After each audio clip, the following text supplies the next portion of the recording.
change. You can never, never change. You can never, never change. Jesus the same forever. You can never, never change. You can never, never change. You can never, never change. Jesus the same forever. Thank you, my Lord. Thank you, Jehovah. Thank you, my Redeemer. Thank you, my dear Lord. Thank you, Papa. Thank you, Jehovah. Thank you, my Redeemer. Thank you, my dear Lord. Oh, my lovely people. Already here. Happy Sunday to you, Mommy. Happy Sunday to you, my dear. Happy Sunday to you, my spicy. Welcome, everyone. Welcome, welcome, welcome to another Sunday. And we thank God. Yeah. Before people come, let me just tell you what we have been up to this weekend. This weekend, I'm going to still bring it up. I don't know when it will be time for that video to be uploaded, but let me tell you who are first people here today, what we have been up to this weekend. Right. Yesterday, where is Musisi Afunke? Don't worry, I'm sure they will still come. Happy Sunday to you, my lovely. Thank you. So this weekend, on yesterday, well, weekend, I'll say weekend because on Friday, what did we do on Friday? I think we did we did our weekly shopping together. Our shopping is not much these days because it's just two of us. So we did it together, just got bits and pieces of the things we needed because we knew that on Saturday, very early in the morning, we're going to be going down to where we lived before. And that is close to where our last son, remember our last son, he lived with us for a long time, longer than his brothers. He only moved few months before we left our old place. We said to him, you need to move and become, be able to manage on your own before we leave. So we knew we were going to see him. And, even though he's in his late 20s, but hey, your last born is still your last born, no matter their age, even if they're 50 and you're still alive, they're still your last born. So we got some things and he will send message of the things, some of the things he needed. So we did that on Friday, and on Saturday, early in the morning, we left. You're still here cooking. That's fine, my dear. Once you're listening, I just want to tell this story to you and B-Joy, who are the first ones here today, before people come, and then we can go into today's business, because today's business is quite serious. And so anyway, so yesterday, because our son, who lives in Zurich, he's the one getting married in October. He came over to UK with his wife-to-be. They've come to look at various things because the wedding will take place here in the UK, because this is where he was born. And not just that, I think he weighed the two options and felt that doing it in the UK will be better. So we went yesterday to see the venue. Oh my goodness. He got us involved. So we went to see the venue, very spacious, beautiful venue in London. And then he arranged for food tasting. We went to do 2 different food tasting. Oh my people. Food tasting. You try this one because we have to do 2 German dishes and some Nigerian dishes. So they have to. Thank you. Thank you. Last ones, now them they enjoy pass. Yes, so because our sons, they always say to our last born, you grew in different world. That's the way they explain it to him. They say you grew in a different world. When we are growing up, mom and dad will not accept this. All these things you are getting away with now, they would not accept that when we are growing up. So yeah, so last months are like that. Oh, Chika, Judith, you're welcome. I just want to tell you a little story before we go into the real business when we have more people in the house. Please share me out if you can, because today's discussion is very important and it's going to be interactive because sometimes when I talk, because of my many years of marriage, sometimes it's like I don't understand what is going on in the new generation. So I always like to have newer people who are in this generation. But one thing I say to people is that no matter the generation, Bible have not changed. What God said that we should be doing in our relationships, in our marriages, have not changed, even though the world is changing. We have to obviously change with time, which I understand. But all in all, the Bible have not changed, and Bible should be our what should be our lead, really, to be quite honest. So the story I'm telling, let me finish the story and then we can get into the full thing. But Judy, Chika Judith, you're very welcome. Oh, Amaka Ekene. Oh, Amaka Ekene is not a YouTuber, but she's a great supporter. I met her at Course Reps Corners channel, and she actually was a member of my channel for a while. She's a very good supporter. Amaka, it's been a while. Nice to see you. How is Nigeria these days? I know Bijo is Nigeria, Chika is in Nigeria. So I dare not ask how is Nigeria because I think I have an idea of how Nigeria is. So let's not go there. So what I was saying, so we went yesterday for food tasting. I'm not going to mention the names of the caterers, but we went to one. All four of us, they set us up, four of us, myself, hubby, my son and wife to be. And then we tried a bit of this, a bit of that. When you are trying a bit of this and a bit of this, before you know it, oh my God, I've eaten enough for the week. I've eaten enough for the week from this food tasting, because they'll make sure that they bring a little portion of everything. And if there's one that we liked more, we ask them to get a little bit more of that. Let's have one taste. And in the midst of it all, we overate. And then we had a brief period of about 3 hours going to various places, look at the venue, looked at the church where it would take place, took some pictures around the church to show people who will be coming, and took some basic areas around the place to get, so he did everything, and we just, we were all together. Then the last food tasting took place. Oh, before I continue, AA, you're welcome. When I saw that A, no, it's not AA, it's Amake Eze, yeah. Because when I saw A, I thought it's AA. But then, because it's the same color that AA comes in with. So I was a bit confused. I thought, is that AA? Then I looked, it's A, but it's Amake Eze. I'm sure AA might be in the background. Last weekend, she was in the background. She told me she was in the background from 12 minutes of start of the live stream, but she never said anything until much later. I'm like, oh, you're one of those people that Goga said that are in the bush. Oh, look at that. Talk of the devil. When you speak to English people, they say talk of the devil. Look at this. I want to see you in person one day. She's one of, I can just picture her as a child. I can just picture AA as a child. We're just talking about her, and she appeared.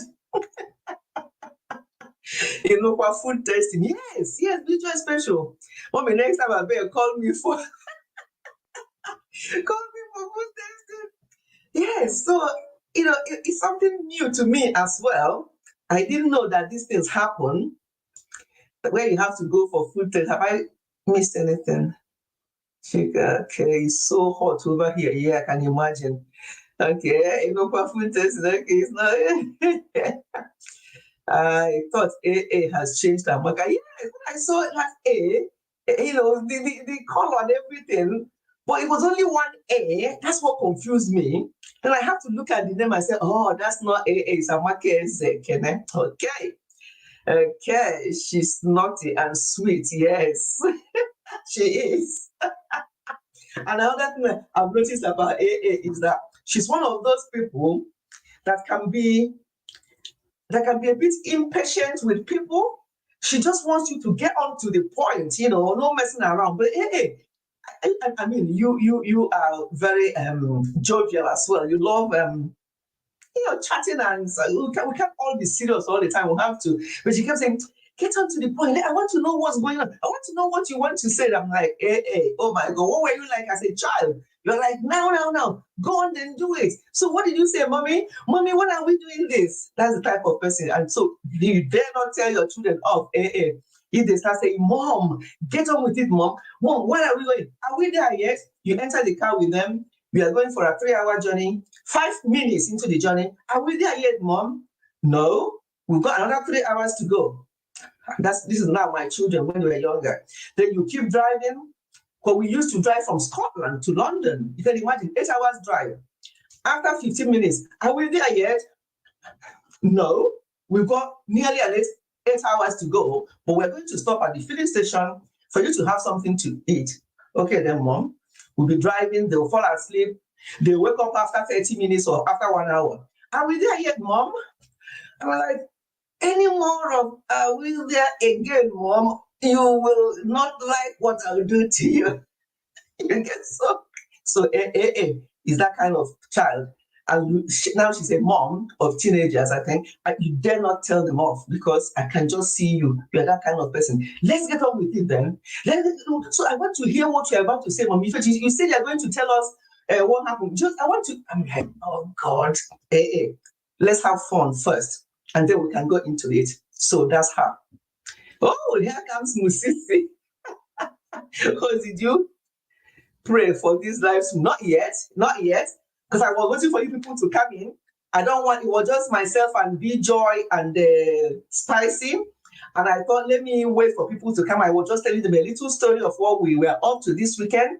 I can't be, my class prefect is doing his job well. He knows that we can't do anything on this live stream without praying. But, I said, let me just tell this story for people who came first to hear the story before all of you start coming. But now that you're all here, you're going to hear only half of the story, not the full story. And after that, we pray, we'll sing, and we'll get into today's business. It's going to be interactive.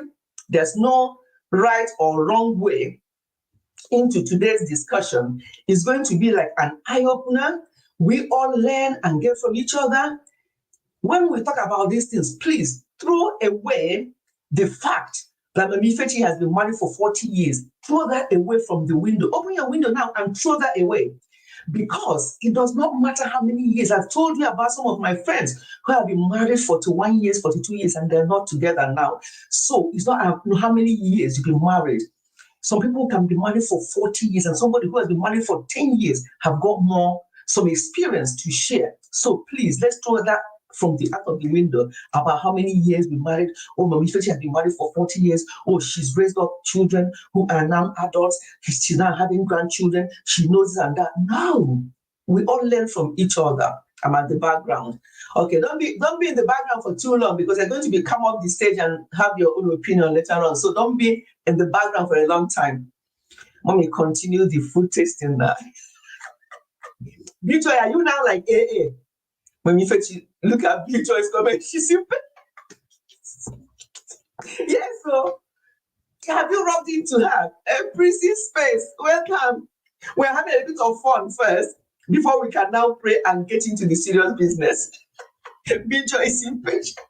As I said, she's also one of those children, one of those children that will be doing something and then if their own is not noticed, they will now raise their hand up and tell the teacher that this person is doing something, and that is something that they've done, but nobody noticed their own, and they will now want to tell, or even if their siblings, when they are growing up, they tell, Mom, so and so did this. They've done that, and their sibling just ignored or left it.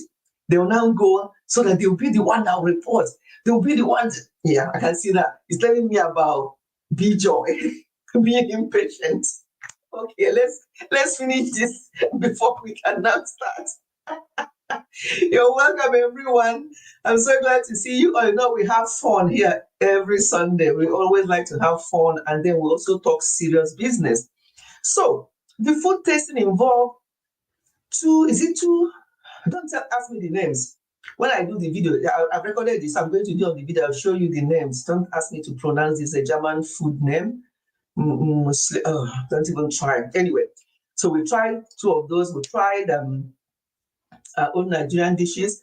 And because they want to do what they call, I don't know what they call it in America or other parts of the world, what they call canopy. People should know, people in Nigeria don't think I'm talking about canopy that you used to cover your head, your distant party, no, canopy, CANOPE. So because they're going to have canopy on the day, that the bit where as you're coming in, you're picking up something to eat, you're coming in, they're serving you something, they call it canopy. Anyway, so we had a taste of those as well. And then the main meals, and then you would have seen me and the lady yesterday, the jollof rice she made, I'm like, this is not Nigerian jollof rice. This is Ghana jollof rice. This does not taste any. Oh, she said, oh, please, auntie, don't start. Don't start with Nigerian and Ghana jollof rice. I say, yes, I have to point it out. We came all the way for food tasting, and you're giving us Ghana jollof rice. It was so funny. We had fun. We had fun. By the way, their food, 2 of them, one of them, obviously, my son is their wedding. They only asked us to come along with them to have the taste and see what we think. And they've already taken the first place we went to, which actually I love those ones first, better as well than the next one we went to. They've made the decision, because the decision lies on them. They were asking us, what do you think, Mom and Dad? I said, what we think does not really matter so much. What do both of you think? And that is some of the things we're going to be discussing today about why marriages are failing. Yeah, it's part of it. No, but Mom, if you have to choose, what do you choose? If I'm to choose, okay, now you ask the question, if I'm to choose this. But at the end of the day, son, it's your choice. This is very important. So I just wanted to tell you this story about food tasting yesterday, because it's going to lead us into the marriage discussion today about what is going on. What exactly is going on? I think I saw Esther's Chronicles. Esther's Chronicles, you're welcome to the building. It's been a while.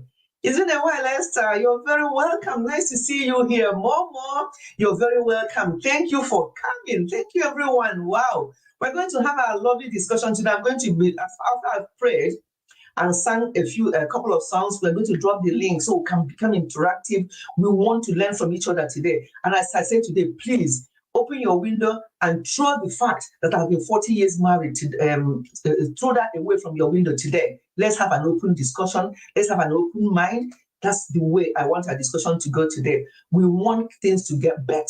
And by the grace of God, they will get better. So that's the food tasting story. So we had too much. You can imagine tasting about 7, 8, 9 different dishes. And after a few hours, we went to the next one. The process repeated itself. It's like, taste this, and you're tasting them small by small. You think you're filling up. When we went to the last one, I was like this. I'm like, I can't taste anymore. I'm fine now. I can't taste anymore. You attack me. I'm going to. What did Big Joy say to you? Oh my God.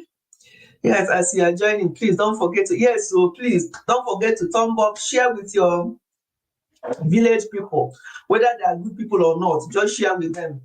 Yeah, share with your village people.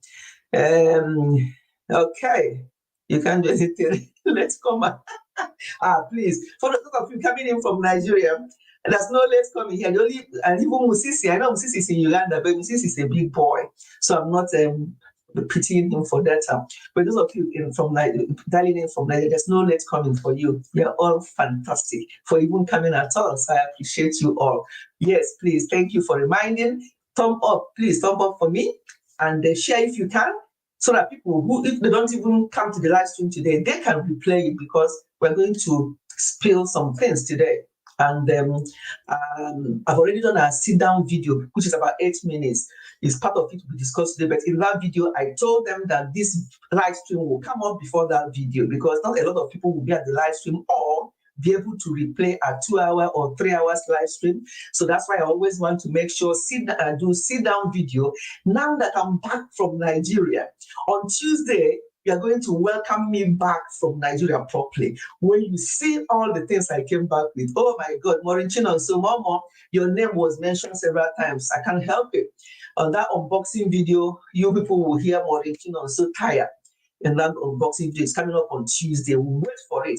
And on that Tuesday, type in there, welcome back to UK, Mommy Fetching. Welcome back. Okay, I think you've all welcomed me back on my last video where I landed at Heathrow. Yeah, you already welcomed me back.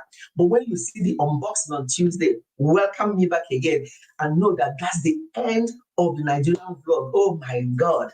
That's the end. I'm like, hey, I didn't know I did so much in Nigeria. Look at that beach. Who will ever believe? In fact, some of the people who are not Nigerians, they find it difficult to believe that my beach, Landmark Beach in Victoria Island, they find it difficult to believe that was Nigeria. I was arguing with two people. They're like, no, this is not Nigeria. Not all the stories we're hearing about Nigeria. This is, where did you go from Nigeria? Where did you go to?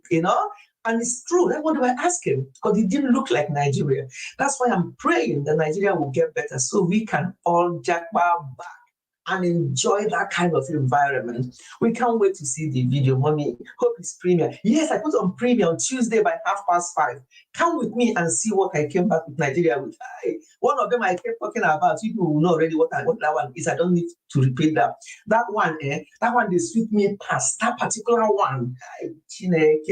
Now, each time I open my cupboard and see it sitting there, I'm like, I feel like shaking the item. But you people you already know the item, but you are going to hide. She has leaked it out. This B-Joy and AA. I don't know which one of you. In fact, B-Joy, you have now joined AA, Spicy, Funke. You have joined. There's 4 of you now, the 4 musketeers. 4 of you now. B-Joy have joined. I have monetization party and birthday party coming up 29th in the evening. Please come and support me. Invitation will come this week. Yeah, you know how Igbo people say where you will only come. You're my person now. All of you here are my person. When you are doing something, you don't need to. All you just need to inform me, because I can forget. Some of the what do you call it? Yeah, you know what I mean. Some of them don't come up anymore, so I may forget. But if you just remind me, even 30 minutes to the time, remind me. But make sure I have finished work. If it's going to be any time between Monday and Thursday, make sure it has to be when I finish work, because my work. But if it's any time like Friday, Saturday, Sunday, you got me. No problem at all. B-Joy, so that you volunteer in that group, but you are just playing in school, I think. It's such a good fun. You know, that B-Joy has always been in that group. You get my. Oh, no, nobody can attack you for this corner. About all of you, nobody should attack each other on this corner. I know we're having fun. Continue the food tasting cheese. Who this girl? Look at B-Joy. It's not more AA that is this thing that is B-Joy. I should continue the food tasting gist that I've finished.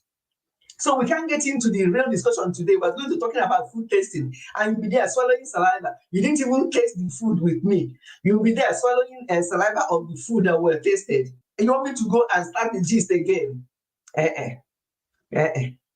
We have finished that story. Wait for the video whenever it comes up. I have some videos lined up before it comes up, but wait for it. When it comes up, you see the food tasting, but don't drag me back to food tasting again before we start eating and forget what we have to discuss today. Right before then, Musisi, are you still present? Because Musisi reminded me that as the class prefect who knows what's up on this channel, that we have not prayed. And I said to him, of course, we can't go far without prayers. I was just telling the story because there were only 2 people at the time. That's why I started telling the story. But prayer, of course. Prayer is the key. Prayer is the key. Prayer is the master key. Jesus started with prayer and end up, I don't know what I'm singing the right thing, with prayer. Prayer is the master key. Prayer is the master key. You know, when you have a master key that can open every door. One of them have landed, though. One of the ones we are waiting for has landed. I just saw her with corner of my eyes as I was about to pray. She's landed. I welcome her properly after the prayer. Jesus is the master key. You know how you have a master key? You have 10 rooms, and that key will open every single door.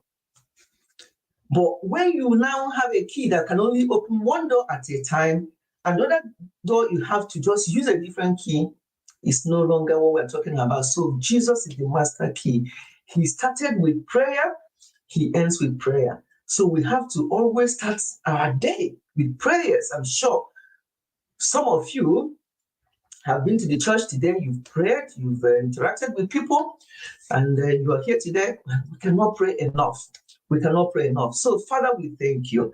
We worship and glorify your day for a day like this. Nobody knew that this morning, by 9 o'clock this morning, we were still in London.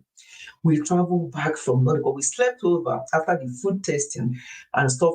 And we did in London. We left. We checked out of the hotel at 9 a.m. this morning because we wanted to come back, have a Sunday worship, and for me to get ready for this live stream. So this morning in London, now in our village in Harpur. Over the weekend, we are in London. Father, we thank you. And all of us here, we know we have been in different places today. Today, and also this weekend, where here we are, all safe and well. You have brought us all together this afternoon, stroke this evening, stroke this morning, wherever we are connecting with.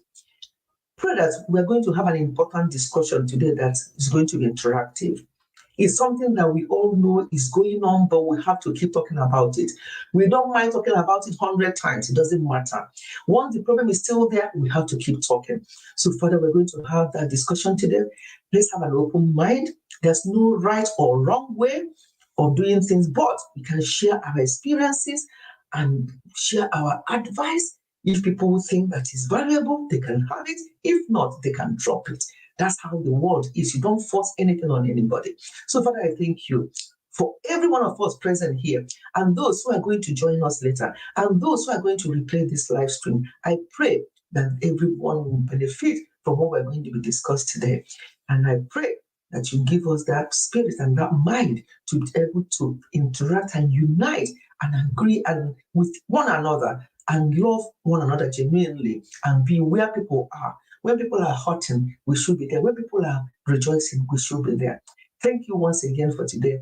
Be with everyone present. Be with their family members, whatever their situation is, whatever their issues are. People who are unwell in their families, people who are struggling in one way or the other. Father, we commit everyone to you because you know us all more than we know ourselves. Thank you for answered prayers. For in Jesus' mighty name we have prayed.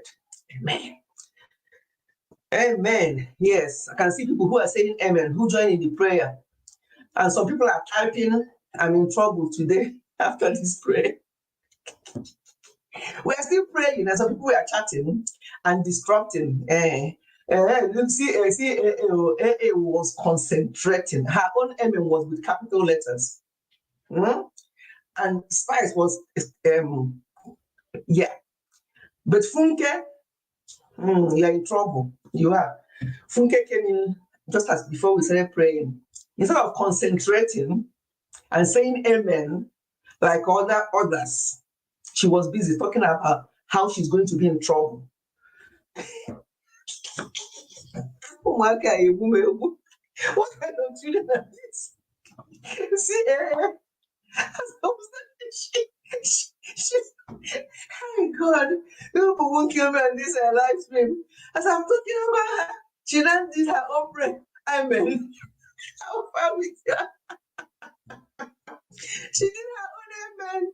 Oh my God. See if you call me and answer the face.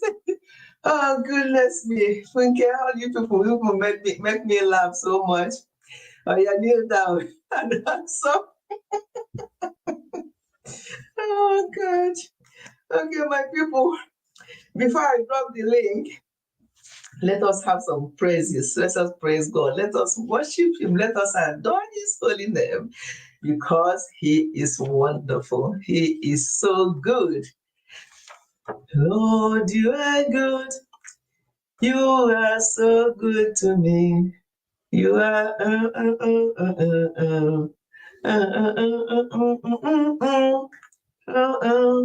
You are so good. I know this song, but now it's gone. You're Anyway, I know it, but sometimes when you want to sing a song, it just goes. Yes, we are able to go up and take that country and possess the land from Jordan to the sea. Though the giants may be on their way to hinder, God will surely give us victory. Victory, I say, move on to the righteous side. Move on to the right hand side. Move on to the righteous side with God. Hallelujah.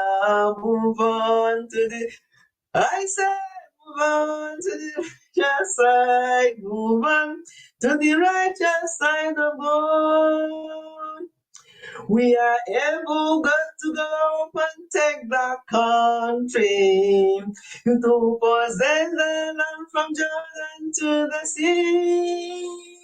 Although the giants may be on their way to hinder, God will surely give us victory. Yes, we shall go up and take up. Oh my goodness. Musisi Kizito, this Musisi will spoil me with so much love on this channel. Ask him how many times I called him this week for private helping.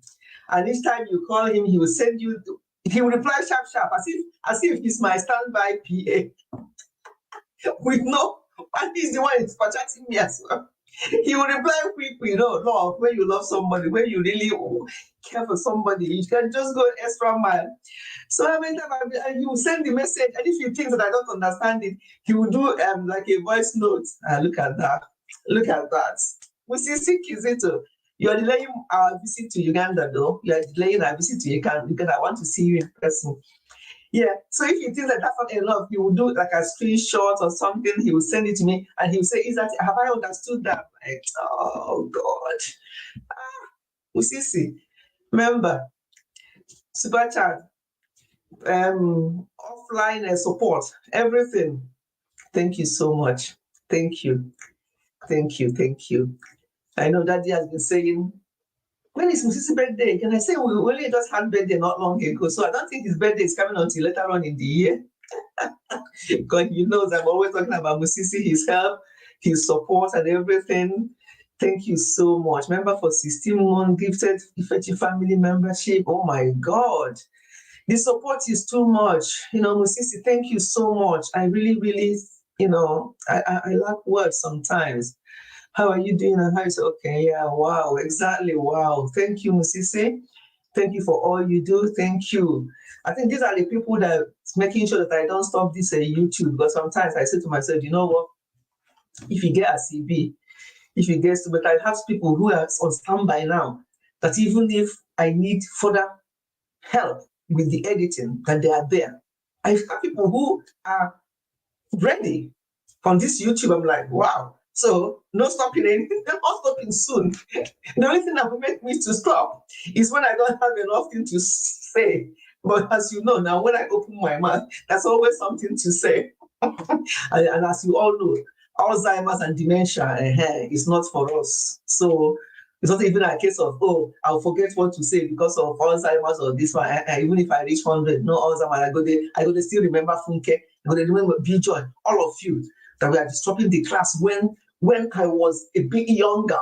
Because for somebody who is in their 60s and somebody who is 100, it's not the same, isn't it? So by that time, I'll be saying when I was younger, that these people were disrupting class. But by then, they would be maybe this age, they would also be getting on a little bit, and we'll all still be with it, chatting, no dementia, no Alzheimer's, we'll still be talking. I won't see you and think, who is that? No, I will know who you are. So thank you, everyone. I appreciate you. Only if you move somewhere nearer I need full light. When the phone gets let me use my phone to catch up with messages. We can't wait to see the video. Hope it's okay. Yeah, I've listened to that. Yes, it's going to be premiered. Yeah. Video is one. Yeah, it's been like okay. I'm blushing, Maureen. I love you so much. Of course, I know we all love each other here so much, and we can just tolerate each other and know that this life is too short. Okay. Prayer is the master key. Yes, that's it. That's it. Yes, everyone. Thank you. Thank you so much for coming. I appreciate every one of you.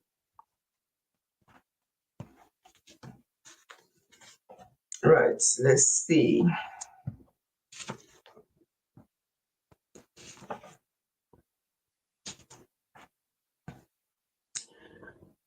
Sisi, you have light all the time in Uganda, or there is power cut. I think they have light in Uganda, I think. Like just in Ghana, they have light all the time. And people in Nigeria, I think Aba is the place now. I heard that in Aba that there's 24-hour light. Is that true, Momo? You are in Port Harcourt, not far from Aba. Is it true that in Aba they have 24-hour light in Nigeria? Is that true? Oh, Coach Merima, did she come in?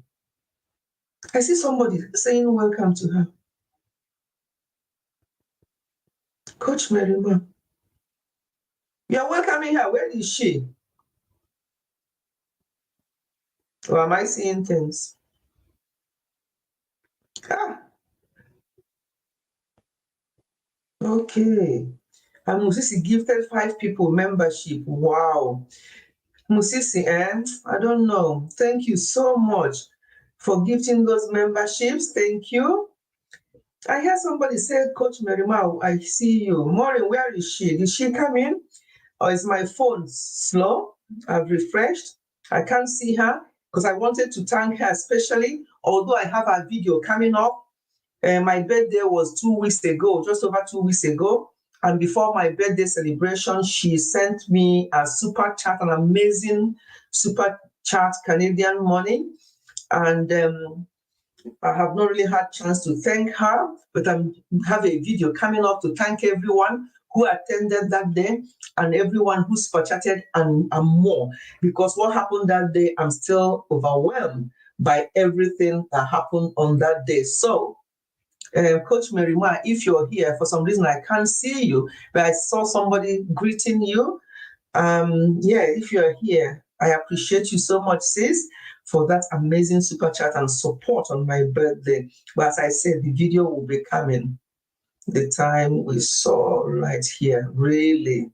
And those who were there active in the chat by typing were able to accept it very fast. Accept what? Yes, so it's true. Nigeria will change for better by God's grace. Yes, Yemsi's variety.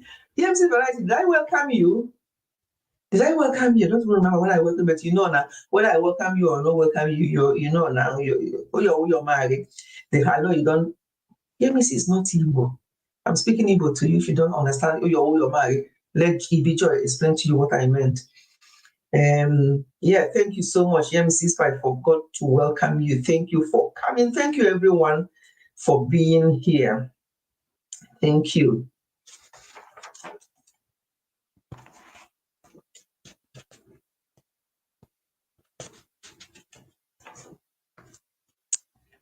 I need thee every hour, most gracious Lord.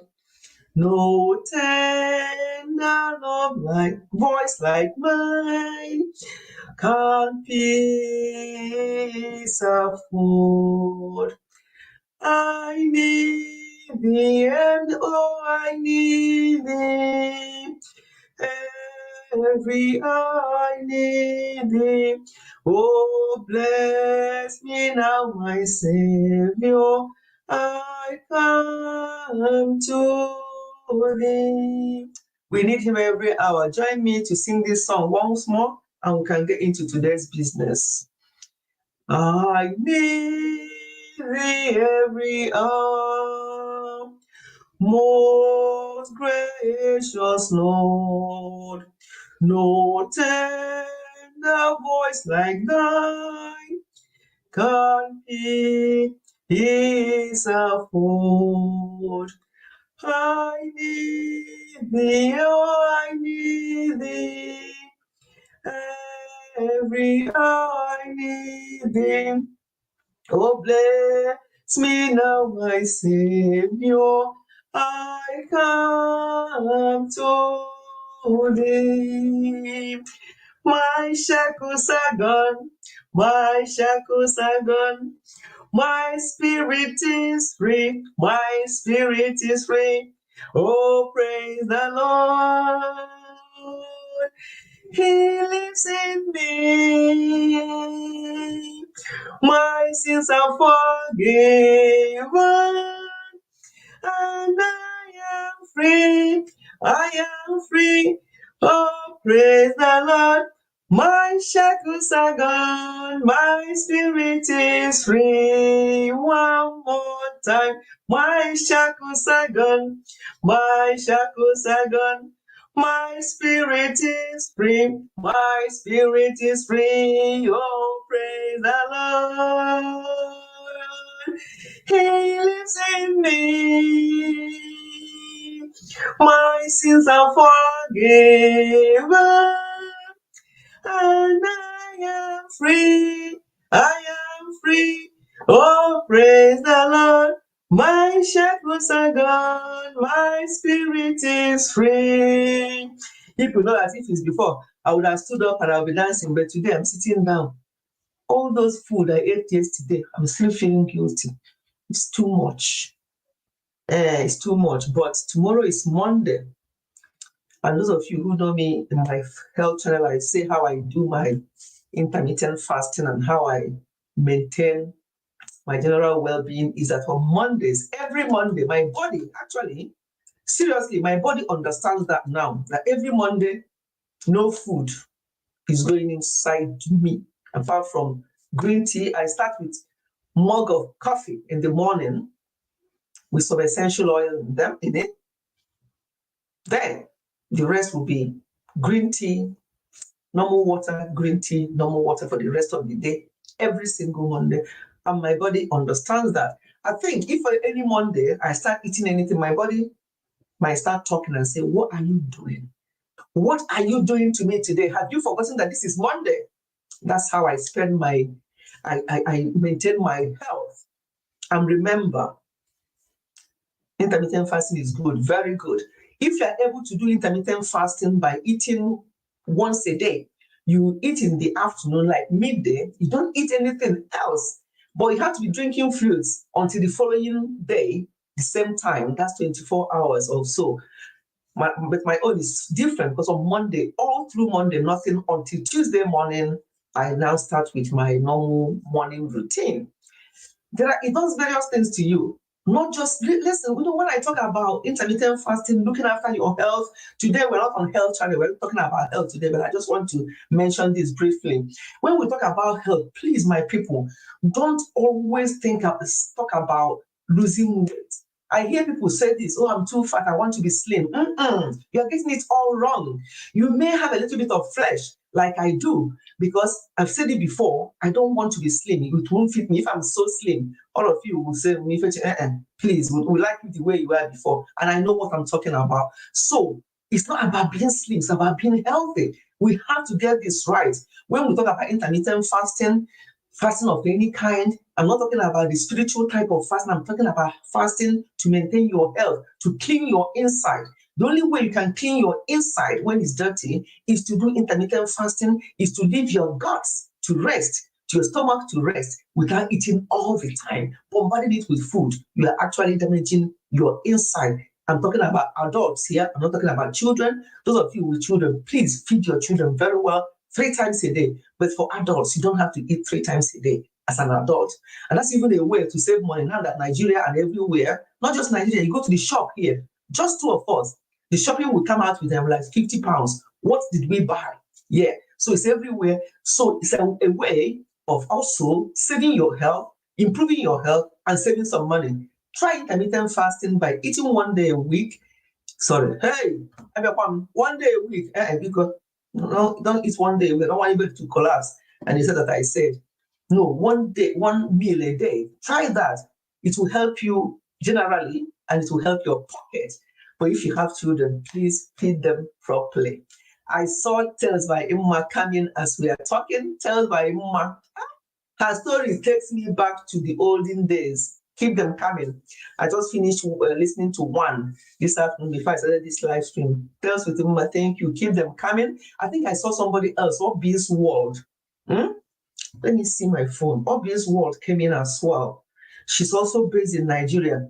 All of you dialing in from Nigeria, you know how I appreciate you, especially because it's not easy. Although Yemsi's varieties, I didn't know, I thought she was in Nigeria, but she told me she's in Egypt, and she's told me that Egypt is no better, that things are also, but all over the world anyway, things are hard. But I always talk about Nigeria because I just came back from there recently, and I know what's up, and it's not funny, especially when the salary is not matching. At least here, they can, to some extent, do some pay rise or whatever, or find a way of making things up. There are places people can go and collect certain things. If you're in certain categories, it's better. This you can feed. But in Nigeria, there's no leeway. That's why I keep talking about Nigeria. So, Obvious World, you're welcome. She's based in Nigeria. We see in Nigeria always have food like all the time. Nigeria will change for better. Yes, it will change for better by God's grace. And I can't wait for that to happen because I love Nigeria. And I'm not saying it just for saying sake. All of you can see from my visit in Nigeria that I love and enjoy Nigeria. But I think because I only visited for a few weeks, that's so different. So I really want it to change so that that kind of visit will be even more regular. And then Japa will be the other way around because we're going to talk about Japa now. We're going to talk about and the effects. We're talking about marriages in diaspora. Why are they failing? Japa will come into it. So we have a lot to discuss. Let me welcome everyone and then we'll start. And I'm going to drop the link. Right. I hear people out there that no lights for a week and became afraid. No lights, no chance for that. So yes, it's terrible. How do they preserve their food? You see people see things and buy things in bulk. You want to preserve it. Where's the light? How can you preserve? And people's things are getting spoiled and damaged. The one that they don't have to buy things in bulk, they want to preserve it and they will all get damaged because there's no light to preserve them. It's a dire situation. Okay, I read that one. That was open to everyone in the chat. All right. There for front seat, like this. Nigeria always have food. Okay, I read that. We change for better. Okay, seen that. Am I behind? And those who were active in the chat by typing, we were able to accept it very fast. Oh, I see. Okay, is that what you did with the? Oh, I see. Musisi, thank you. Musisi knows all these small things that sometimes I get so confused. I won't even tell you. I don't want people to start laughing. People always are ready to laugh. So I'm not going to give you a chance to laugh today. And Musisi won't tell you people as well what I contacted him on Friday or Thursday, I can't remember, to ask. Something that if I say it now, you will start laughing. But Musisi won't tell you, and I won't tell you. Visually, you can start laughing, but you haven't heard what it is. So anybody can laugh, but you're not going to hear what I called Musisi for. Because if you hear this laugh, you only have 1, 2, 3, 4, 4 laugh. You have 100. And my spicy will be somersaulting as she does. Chika is joining small. The gentle Chika is joining small. See, laugh out loud. She's joining small. But no problem. But I won't tell you people. I won't tell you what I asked him. Something that somebody who started YouTube yesterday will know. Me, YouTube for 3 years plus. I'm still asking Musisi that. Look at them, top secret. Leave it as top secret. I won't tell you. People are laughing and you haven't even heard what it was. What if If I now open my mouth to tell you, or if Musisi is one of those people that like AA, that will be like, I don't want to say, but hey, when he insists, this is what it was only a simple thing that she asked me like this, and I told her, in a way, AA will report me. If she's like Musisi, but Musisi is not like that, so he won't tell you what I asked him. Something that if you started YouTube last month, you will know. That was what I called Musisi for, to ask. See them laughing. They don't even know what it is. If they now know what it is, last I will fill this my inbox and we can't even do any discussion today. So people should hold it like that and just laugh. Laugh on the surface because you don't know what it is and you won't know. And this won't tell you. If you want to know, come ask me.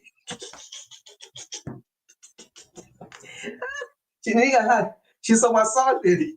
She wants people to ask her.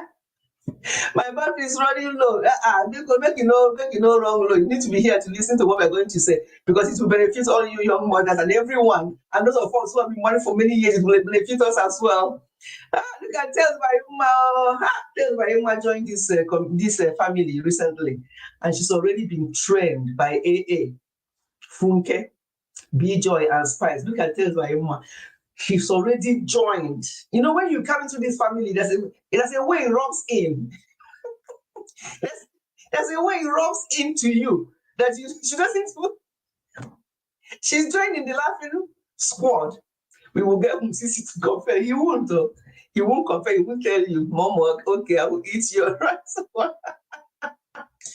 are the mommy Fetchy. Can I hold these children from my now? Anyone that joins, there's not behaving like others. It's like having so many twins in the family. That's why Uma only joined us about a few weeks ago. And look at her. Her own smile is even with bent mouth. She's like smiling so much, she doesn't even know what it is. I don't know where I get them all of you from Funke. You know, anyone that joins just starts behaving like identical twins.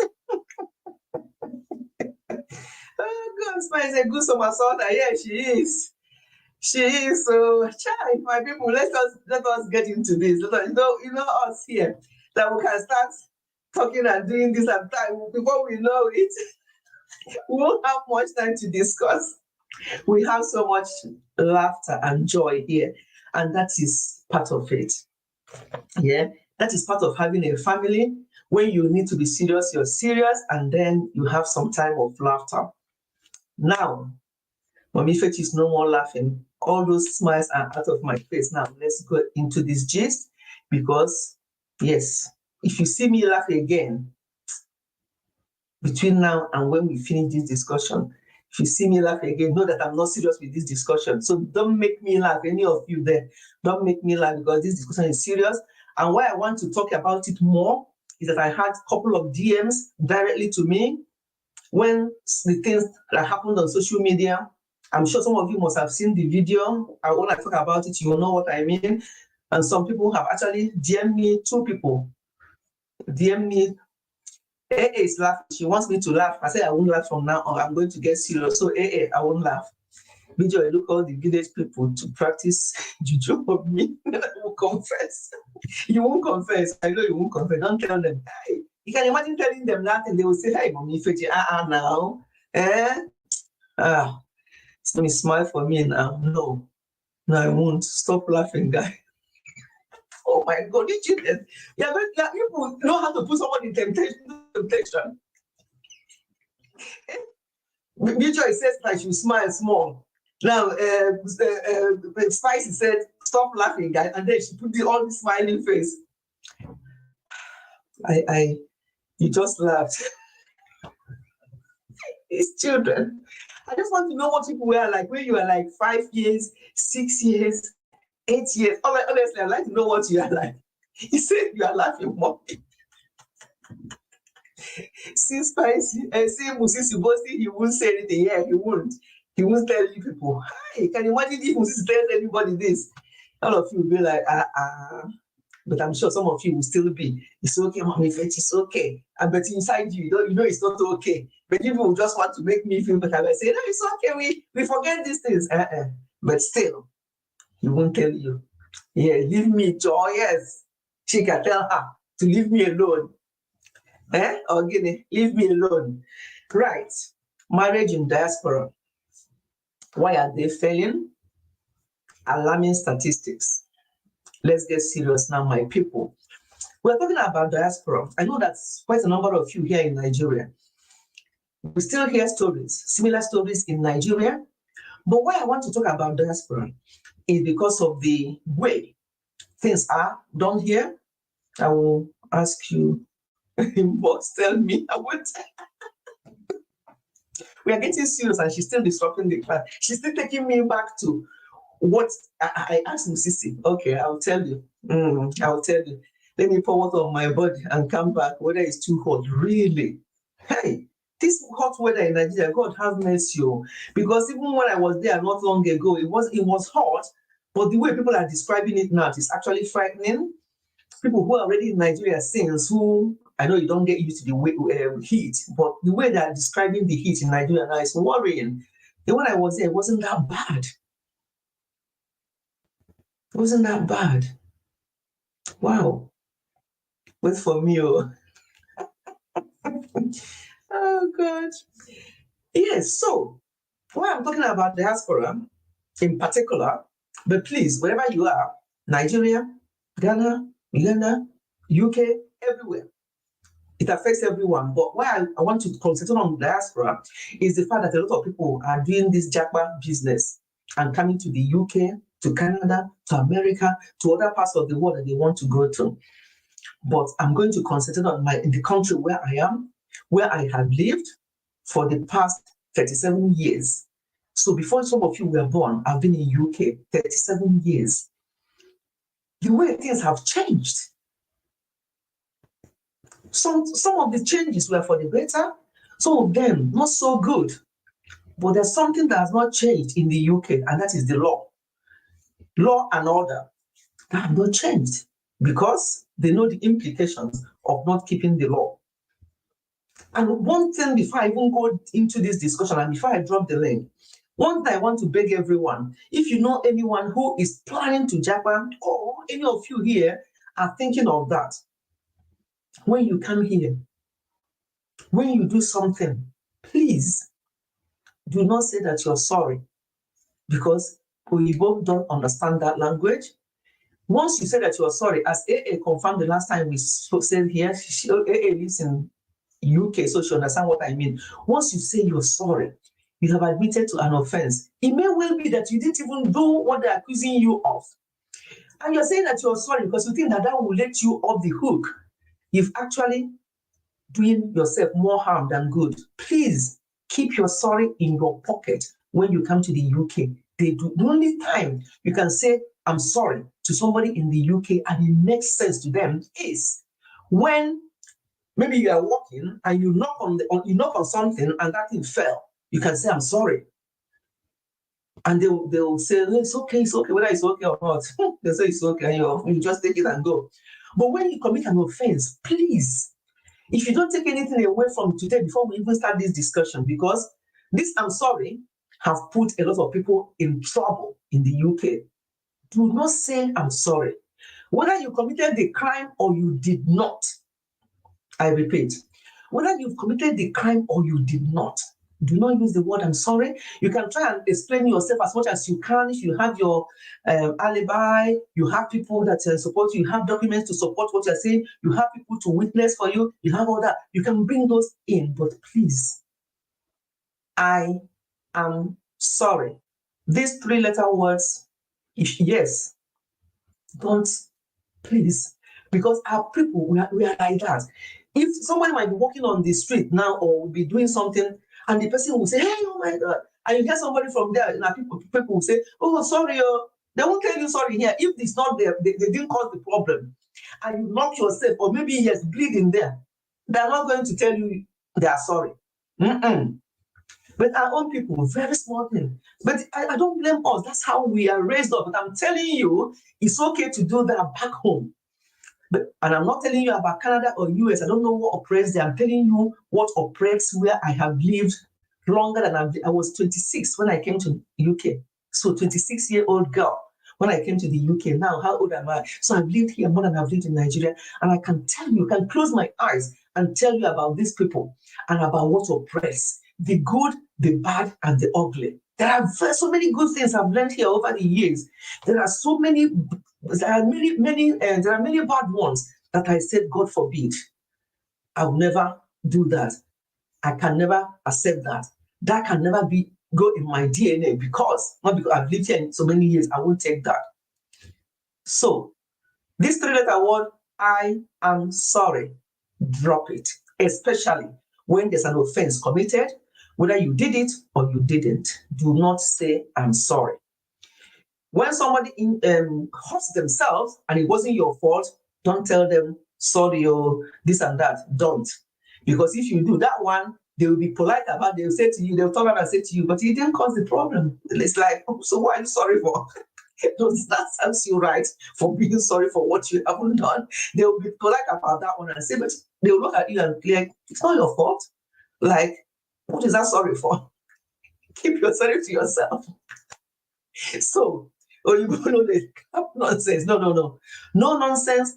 And they're no respecter of person. They don't care your age. Like I am now in my 60s, 5-year-old be calling me Ify. Yeah, but that's how they are. I'm sorry. No. That's it. You got it. Tells my mama. You got it. No, I'm sorry. And when they ask you a question, and people do this a lot, and I've seen some Ghana people. I don't know whether it's East African, South Africa. Where are we? Where's Nigeria? West. Yeah, West Africa. I've lost my listen. I don't know whether it's our thing. Ghanaians do it. I don't know how Uganda and Nigerians do it. When you commit something, Oyibo can be strict in some other ways. Yeah, they can be strict in some other ways. Definitely, yeah. If you need all those, let me actually read some comments before I continue. Because there's some interesting comments going on here. Okay, is the brimstone now? Oh, wow, fire and brimstone now. Really? Please, anyone with heat, please send some here. No, I don't want heat to honestly, I know it's been pouring with rain this morning, but I don't want the heat. I love it. I prefer it. I'm even dreading summer now because I don't like it too hot. I'm coming with one. So I practically spent all my life here. I'm tired of UK. Same here. That's why when people are jackwaring here and I say to them I want to jackwar back to Nigeria, they wonder what I'm talking about. Because yeah, UK I've been here for a long time as well as a child, and now she's an adult with her own children who are teenagers. So you can imagine how long she's been here as well. Yeah, you get tired of it, but people who have not been, and I don't blame them, they want to come and see what you're saying. So that's fair enough. I sleep in Adam's suit, but still no change. So it's cold in Uganda, really? So you get cold weather there. If I see any small space to jagba, even if not to enter inside sack bag, I go jagba. Child, I don't even know what to say to that comment because I don't blame you. I don't blame you, but it's only when you come here, you maybe understand what we are saying. Oyibo will catch you more for saying sorry. Thank you, AA. See, AA understand what I'm saying because she lives here. They'll catch you more. Don't say sorry to them, please. Tell others who are already here that you know, or people who are still planning to come. A typical Nigerian is always sorry. Yes. Oh, sorry. Oh, this, oh, that's that. Oh, don't carry it and enter this place, please. Nigeria, child. You're fed up with Nigeria. Sissy, we don't need details. Details of what? Yeah, really? I can't be bothered. I have to be bothered. That's how bad the temperature is. Wow, I can't believe it's that hot. It wasn't that bad. If it was that bad, because I feel hot and I feel I feel hot a lot. So I don't know how I would have coped, but it wasn't that bad. During the time I was there, it was Hamatan period, I think. It wasn't that bad at all. The village was cool. I need sunshine here and heat, rain, cloudy and cold. Yes, quite cloudy and cold today. When we are driving back this morning, it was really pouring with rain. If you need all those conditions, try Zanzibar. Oh, Zanzibar. I've heard of Zanzibar. I would love to go there on holiday, actually. I've heard of Zanzibar a lot. Okay. Now, well, I'm sorry. It's an offense. Yes, EMZ space. I'm sorry, it's an offense. You don't say sorry to them. Mifechi, you are like my first son. He does not like sun at all. I love sunshine. You mean he does not? Yeah, really, yes. I'm like him then. I prefer not too cold. I don't like what do you call it? Snow. I don't like snow, but for some reason, for how many years now, there hasn't been proper snow in the areas I've lived anyway. Both when we lived in Kent, in Southeast London, and since we moved here, I haven't seen snow. That's the only thing I don't like because of my experience of snow. The first couple of years in Scotland, I fell twice in snow. Before you even say that, Daniel, you're on the floor, struggling, and as you are trying to struggle to get up, you are sleeping more. So because of those two experiences of falling on snow when we came to UK initially, I just don't like snow. But bring the cold on, bring the rain on. I don't mind. When it's raining here, you won't even know that it's raining until you look out of your window. Because it's not like Nigeria, when it's raining, from your zinc, you'll be hearing bang, bang, bang, bang on the zinc. No, here, when it's raining, if you don't look out from the window, you won't know that it's raining. It will pour in with heavy, and I mean heavy rain, but you won't know when you're indoors.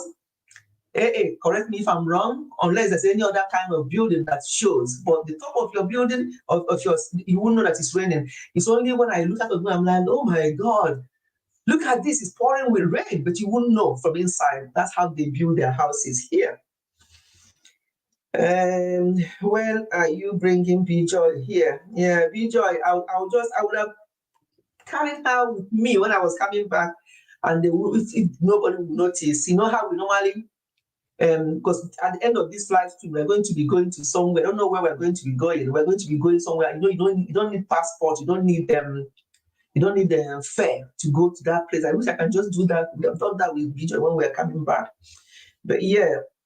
But to be quite honest, if Nigeria stabilizes, trust me, everyone, if Nigeria stabilizes, you don't want to come here, especially now. For those of us like AA, myself, been here for so many years, we have seen the good, we have seen the bad, we have seen the ugly.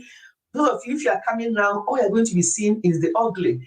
The only good you will see is that sunshine, there's 24-hour lights, there's good roads, there's a good water system.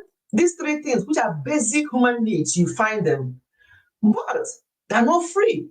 You have to pay for it. Some people don't have lights because they use a meter. They have to drop coin to be able to use their. It's not like us to have central heating. The heater is on at a certain time of the day. The light is on 24/7. Here in the UK, my people, some people use what they call meter. Sometimes when it runs out, their lights will go off. Is that NEPA? No, that's not NEPA. But because people cannot afford to have the full light in their house. Yeah, I'm sure this will be surprising to you in Nigeria who wants to come here. Yes, I've said these three basic things. You have it here in the UK. However, some people cannot afford to have the full lighting in their house. They use, correct me if I'm wrong. Tell me what that thing is called. If you know people, if you know what I'm talking about, they call it. It's like True Mamle, you're welcome. Sam Kendrimagoha, all the way from Munich in Germany. Thank you for coming. I saw True Mamle coming. She also lives in the UK. She understands what I mean. I can't remember what it's called, but I know that some people use it. People who are getting benefits or who are supported by the council. Sometimes they can't afford the electricity bill. If it comes in huge, they have to use that thing or card and put there. When it runs out, they will go and get another one. It may run out for a few hours. They're not able to afford any. They will go and buy and put. So that happens in the UK. So when people are talking about Jaguar and everything, we have seen it all. The good, the bad, and the ugly. But those of you who will be coming now, most of what you're going to be seeing will be the ugly. And I have to be honest. Most of the things you'll be seeing now will be the ugly. But for us, who have been here for years, we have seen the good. We have seen the very, in fact, for me, I've seen the very good. And I've told people the story in Scotland when I was raising up my children, what they used to give to them in those days. And it doesn't matter whether you're earning 100,000 or 10,000 in those days, everybody gets it. During Margaret Thatcher's reign, but it's all gone. So we have seen the good, the very good, the bad, and the ugly. But those of you who are coming now, they're going to see mostly the ugly, unfortunately, because they're tightened down. Some of the things I see on social media, people have spoiled things here. That's why. Yeah, that's the thing. I've even heard. Let me not say too much, but this is open air. There's something I wanted to share now that I won't say it. I won't say it. Yes, just to support what it just said about people spoiling things. There's some things I want to share, but I won't share it. I won't share them because it does not tell good on us Africans, especially Nigerians. So I'm not going to say it. But yes, people have spoiled things to the extent that sometimes they forget where they are coming into. No wonder some of them end up being deported back or being put inside. And when I mean inside, you know what I mean, or being put inside here because they did not ask questions, they did not understand the culture of where they are coming into before they come in, and they make some horrible mistakes that they can make back home, and all they will get is pat on the back, and the lady will be the one they will tell off. Why did you shut up, stupid girl? Why did you allow him to do that to you? And all that nonsense. They get away with that back home. So they think, they forget. They forgot. All they want to do is japa. All they want to think of is to sell their properties, sell their cars, to come to japa. But they did not do the other japa study, which is how to behave. And that brings us to the to the discussion today. Marriages in diaspora. Why is it failing? Alarming statistics. Because people only go through agents. I want to japa. How much the agent say you pay? The agent say you pay 500. I don't know how much they pay, but let me just I'll pay 500,000. Hey, I haven't got 500,000. That my car, how much is it worth? You sell the car. That land in the village, how much is it worth? You sell the land. You japa. You come here. You have not done the other japa studies, which is the most important study for you, which is what's up in the country I'm going to. What do they accept and not accept? And as I said before, for those who are coming in now, probably lives here should understand fully what I'm talking about. Keep your these 3-letter words, I am sorry. Keep it to yourself. They don't want it here. They don't like it here. It doesn't make sense to them here. It puts you in more trouble. Whether you committed an offense or you have not, I am sorry does not help you. It makes things worse for you. Because if you have committed the offense and you are saying, I'm sorry, they will ask you, so what exactly are you sorry for? Because you've committed the offense, you know that you've done it, and saying, I'm sorry. The next question Oyibo will ask you is, what exactly are you sorry for?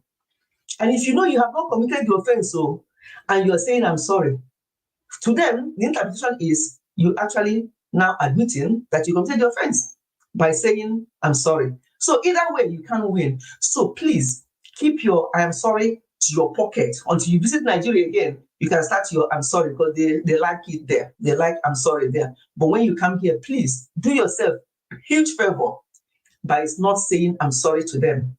Not even when they injure themselves. When they injure themselves and they are screaming, oh my God, I've got my knee. Don't say I'm sorry. You go there and say to them, are you okay? Or you go, are you okay? And that's what they'll say to you as well. You might be crying and bleeding, and they will come and help you. They can, if it's something that they need to help you, they are very good here. When it comes to supporting you, emergency team will be called. Even if you're down and out, emergency team will be running with their pew, pew, pew, pew, to come and help you. Yes, they're very good at that. It doesn't even matter who you are. They come and help you. But when it comes to you bumped yourself and you're saying, oh my God, I hurt myself, this and that, people will be walking past. If people want to care, they'll just say, are you okay? They won't touch you. Are you okay? And you say, yeah, but it just hurt him. They'll just walk past. Nobody says, but people will run and come and call you and say, hey, sorry, this and that. Sorry for what? Did you cause the injury? So The only time you say sorry here and it becomes okay is when you step on their toes or you do something that is very clear that you just done something to them, and they're looking at you, say, oh, I'm really sorry. Yeah, and they will say, oh, it's okay, it's okay. You walk past. That's the only time you can use I'm sorry. On other occasions, please keep it to yourself. Okay. I don't think I've missed anything. Those agents are crooks and they have clamped down on some of them, really. Yeah, those agents they just, oh, Belinda Melvine, thank you so much for coming, my dear. I think she's coming from Ghana. Yes, Ghana. Thank you so much, Belinda Melvine. Thank you so much for coming. Thank you. Oh, they clamped some of them. Very good. You know, sorry makes their job easier. Exactly. When you say sorry to them, it makes their job easier because you've admitted to what you have not even done by saying I'm sorry, or you have admitted to what you've done. So what are you exactly sorry for? So yes, I'm sorry, it makes their job easier. So my people, this is something to learn, and we are laughing about it, but it's very important. If you have to come to the UK, if you want to japa, or you know people who already japa, tell them to keep their sorry to themselves. UK people don't like it. They don't understand it.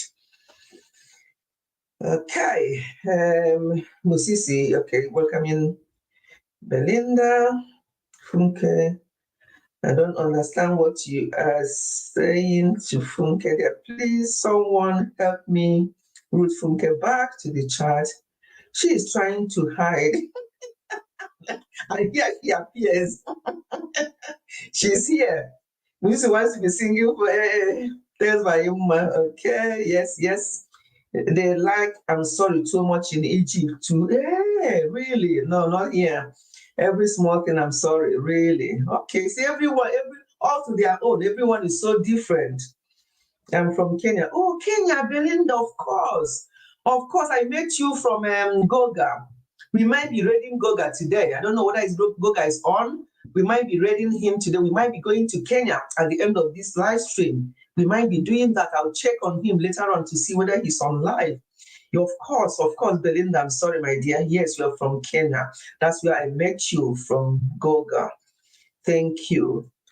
I was helping you to do your watch this in your live stream. I noticed that you are actually, what do you call it? You're actually monetized and can see ads playing on your channel. So I've stopped doing that because there are so many other people who are new. You don't have to ask me. Once I notice, I just put it on because it doesn't cost me any extra on my bill. I don't think so. I haven't noticed anyway. I've been doing it for people for years. I just run your playlist or your long live stream and whatever. I just do that for people. I don't even say to them that I'm doing it or I need to do it because they didn't ask me. I just want to do it to support. So I was doing that for Belinda, but I noticed that she's been monetized. Okay, so we've caught up. Yeah, not yet. Hey, why is ads running on your channel? It's not. I'm getting confused. There's Belinda. There's Chajiras. There's Susie Global Concept. These are the people I normally run their lives. It's not yet. Oh, okay. So I'll go back doing it then. I thought you have. Thank you so much for this. Oh, no, it's okay, my dear. You're welcome. Okay, I'll go back and be doing it now because I don't know. I just if it's like 9 hours, 8 hours, I just put it on before I go to bed. By the time I wake up, it's done. Yeah. So it's nothing. I'm half monetized. Really? Okay. So you still need. So are you saying that you still need? Just say yes to the question. Do you say you still need your this thing? You still need to have your WH? Just say yes or no, so I'll know whether to continue here. Okay. So now that we have clarified or we have known that we have to drop our I'm sorry, and okay, yes, okay, that's fine. I'll go back doing it. That we have to keep I'm sorry to ourselves. Let us now go into marriages in diaspora, why they're failing. But before we do that, there are two other words that people are using wrongly. I've noticed that. Some people from Ghana, I don't know about other countries, I'm only talking about Nigeria, Ghana, because these are the people I've heard use some of these words. Another word that they're using wrongly here in the UK, remember I'm talking about UK, because I don't know about other countries, is, I don't know, some of you who watched the man, Nigerian man that was caught, I don't know what he was doing with a 15-year-old. And yeah, that was where this I'm sorry came from. And that I'm sorry was so annoying. Like, I felt like saying, shut up, stop this, I'm sorry. You are admitting to the offense, whether you did it or not, stop it. There's another thing he said that day. He's also said, in this country, they love their pleasantries too much. They love their pleasantries. What do I mean by pleasantries? When somebody passes something to you, like I have this cup now, and you ask for it, and I pass that cup to you, you don't just take it and walk away because our people will do this seniority thing too much, and it can be annoying because you think that person is a child or younger than you. They pass that cup to you, you just take it or grab it and walk away. They don't like it. Even if it's a child, the person will turn around and say to you, thank you very much, meaning that you should have said thank you to them. A child will telling an adult because you should have said thank you when they passed out something to you. So please, when you come here, pleasantries are very important.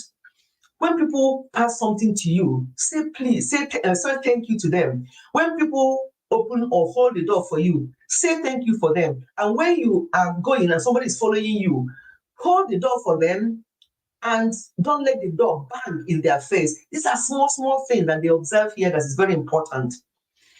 Now, in as much as you need to use pleasantries, I have to say this was happening a lot, and it also put that man in trouble because he used the wrong words.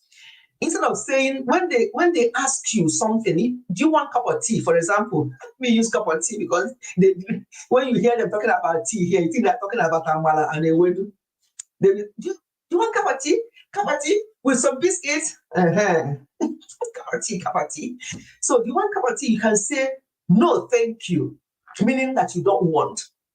If you want, you don't just say yes. Do you want cup of tea? Yes, please. You have to always use that pleasantry. They love it a lot.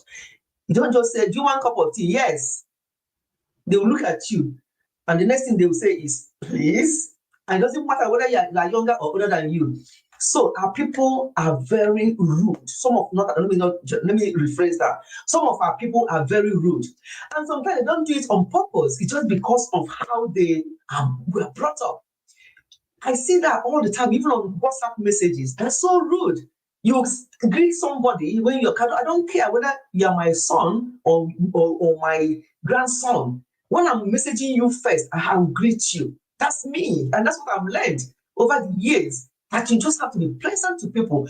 Even if the person is younger, it's even better because you're teaching the person this is the right way to do it.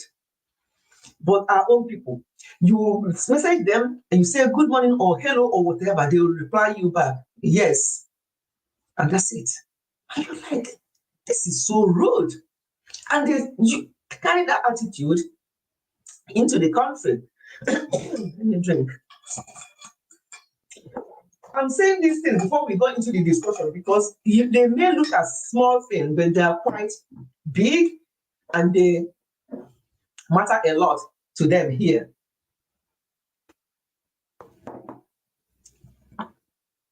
In as much as you want to use your pleasantries, please use it the right way.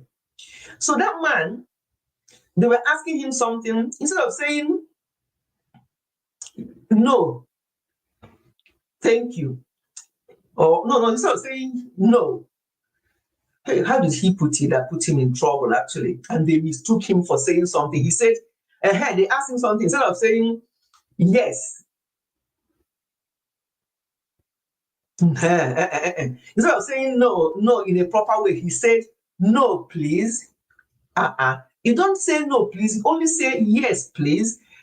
If you have to use no, it's no, thank you. But the man said, no. They asked him question. He said, no, please.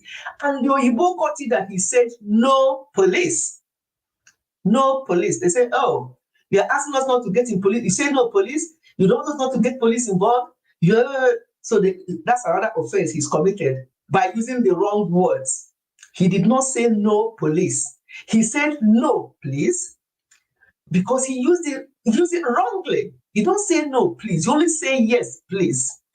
No, when you want to use no, then it's no, thank you. You see? These are the things. We're doing a little bit of English lesson here before we go on to this marriage in diaspora. That man said to them, no, please. And they got mad. They're like, no police, no police. We are going to, you don't tell us what to do. We're going, you see? And he did not say no, please, no police. He said no, please. There's nothing like no, please in UK. No, it's no, thank you, and yes, please. These are very simple. We have learned two important things here for people who wants to japa, like B-Joy. B-Joy wants to japa sharp. Is no, please, no, thank you, and yes, please. Right. So you don't get yourselves into more trouble. You see neighbors all the time. You may find it lonely. What did I miss before we now? We shall have plans for PhD in the UK. Hopefully, you're ready to leave your love babies behind. Oh, here, Evelyn Omoro Ways in the building. How did I miss? I just want to catch up with Charles, and I can see your name there, Evelyn. Thank you so much for coming. Greetings, my happy Sunday, and everyone in the house. You're very welcome. Wow, I just want to scroll up to see what I've missed, and I didn't know that you came in. Thank you so much for coming. Yeah, Funke will come here and do her PhD. At least she knows. She will say, I'm sorry to them. Yeah, she knows that one now. Before my channel got monetized, YouTube was running ads on my channel. Hey, thanks, Mayuma. I think I've noticed that. And that what confuses me. When I'm helping people and I see this thing, the only way I know that it's wrong, that it's YouTube doing that, is if the person is less than 1K, I just stop the ads immediately and just continue what I'm doing for them. But it gets me confused when the person is already over 1K, and I'm wondering, have they got this or have they not? Because once you get 1K, obviously, unless I ask the person will say no, then I'll know that if you start running, I'll turn it off. But the danger there is, most of the people I do them overnight. I just put it on and go to sleep. That means that overnight, ads may run for 2 hours, and I won't know. That's the only danger with this thing. They put ads in people's listing, but it is what it is. And what can we do? But I heard that the watch hour is now, correct me if I'm wrong, in our own time, it used to be 4,000 watch hour and 1K subs. Now I heard it's 500 subs and 3K WH. Is that true? The money from that ads go to YouTube. Yeah, it goes to YouTube alone. So it's waste of our resources, our energy. Why are we doing that? So when I'm doing it, when I'm with my phone and I know that the person is not monetized, I normally just skip. Yeah, I might just skip and continue. But obviously, when you're doing it overnight, you don't know. That's what it is now. Okay, that makes it even better. So a lot of people that I'm doing now are over 500. So how do I know that whether they've got their watch hour or not, apart from asking them? Because and good, because that 4,000 watch hour is no joke. It takes time. 503K. Yeah, that's good. That means that people will get there quicker than most of us did, which was 4K and 1K. Yeah, okay, that's good. Which ads from in channel that is not monetized? Yes, B-Joy. Haven't you noticed? A lot of the channels that are not monetized, they have ads. A lot. Yeah, it happens. Okay. Let me fetch it. The amount of YT videos I watch, and no, please or thank you, especially in the market, give me peppers, give me onions, no, please, or thank you.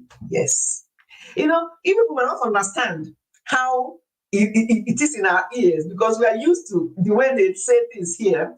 As I see what AA is saying, sometimes when I hear this, I'm like, oh, what did he just say?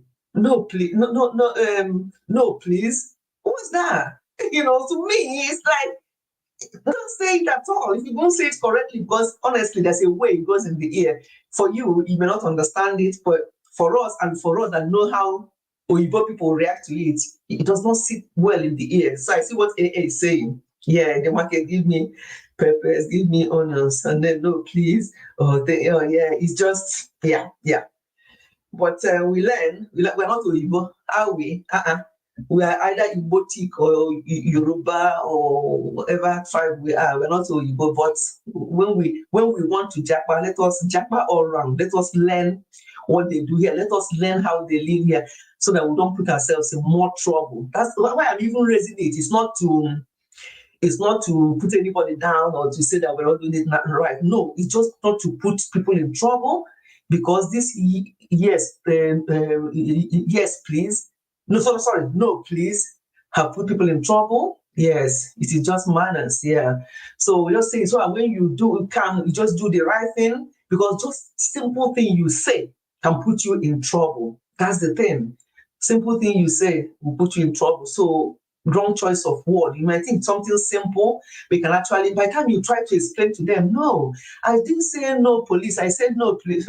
They're like, what do you mean? Okay, what do you mean no police? What does that mean?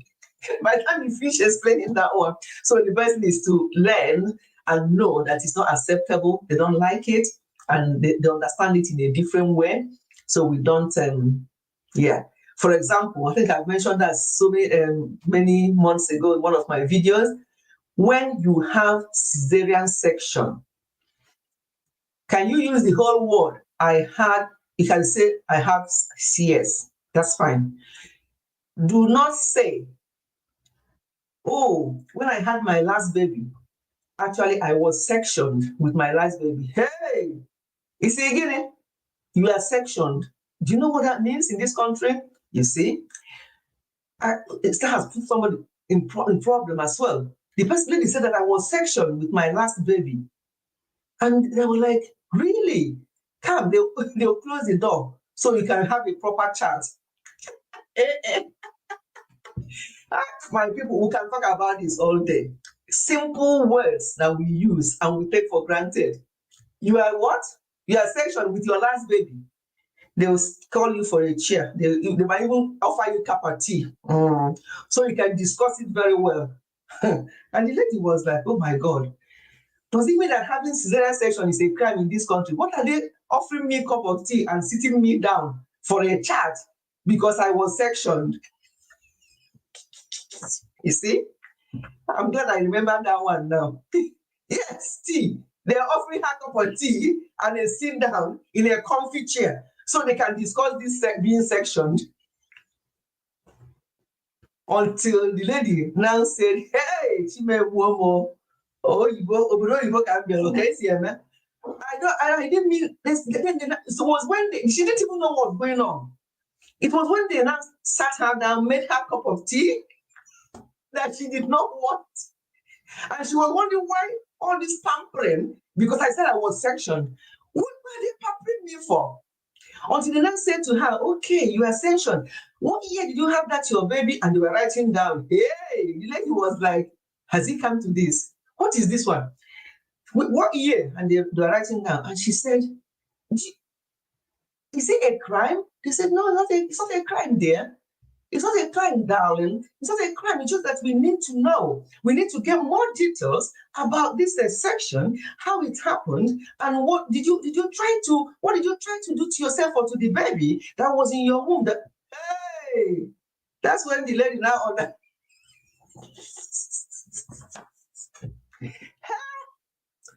God help grandma. Let our country be good. Let us go there. And let us be just be blowing our grammar anyhow we like. Eh? Let us be blowing it like that and we understand each other. Eh? English now your mates. No, it's not everybody's way. Mate, don't you come here and tell them your section, because you'll be getting first cup of tea, you'll be getting a comfy chair, you'll be getting pen and paper to describe how you were sectioned. And what happened, and on what occasion, and how did you try to do that led to you being sectioned? By the time you finish explaining, they go section her. Before they finish with you, next time you stop your English, you just say the right way. I had cesarean section. You could walk up pass. That one don't enter. You don't need to explain. You understand, Jim. Oh yeah, go. You had cesarean section. but you're all healed, everything is okay now. Oh, good, great. Next. But when you say you're sectioned, they will give you 3 more minutes. You have cup of tea by force because they want to know what happened. They want to keep you relaxed so that you don't behave like something that they will have to section you again. They have to relax you and then ask you more questions about being sectioned. So please, so they can come for, yes, they can come for the children because you are sectioned and you have a child.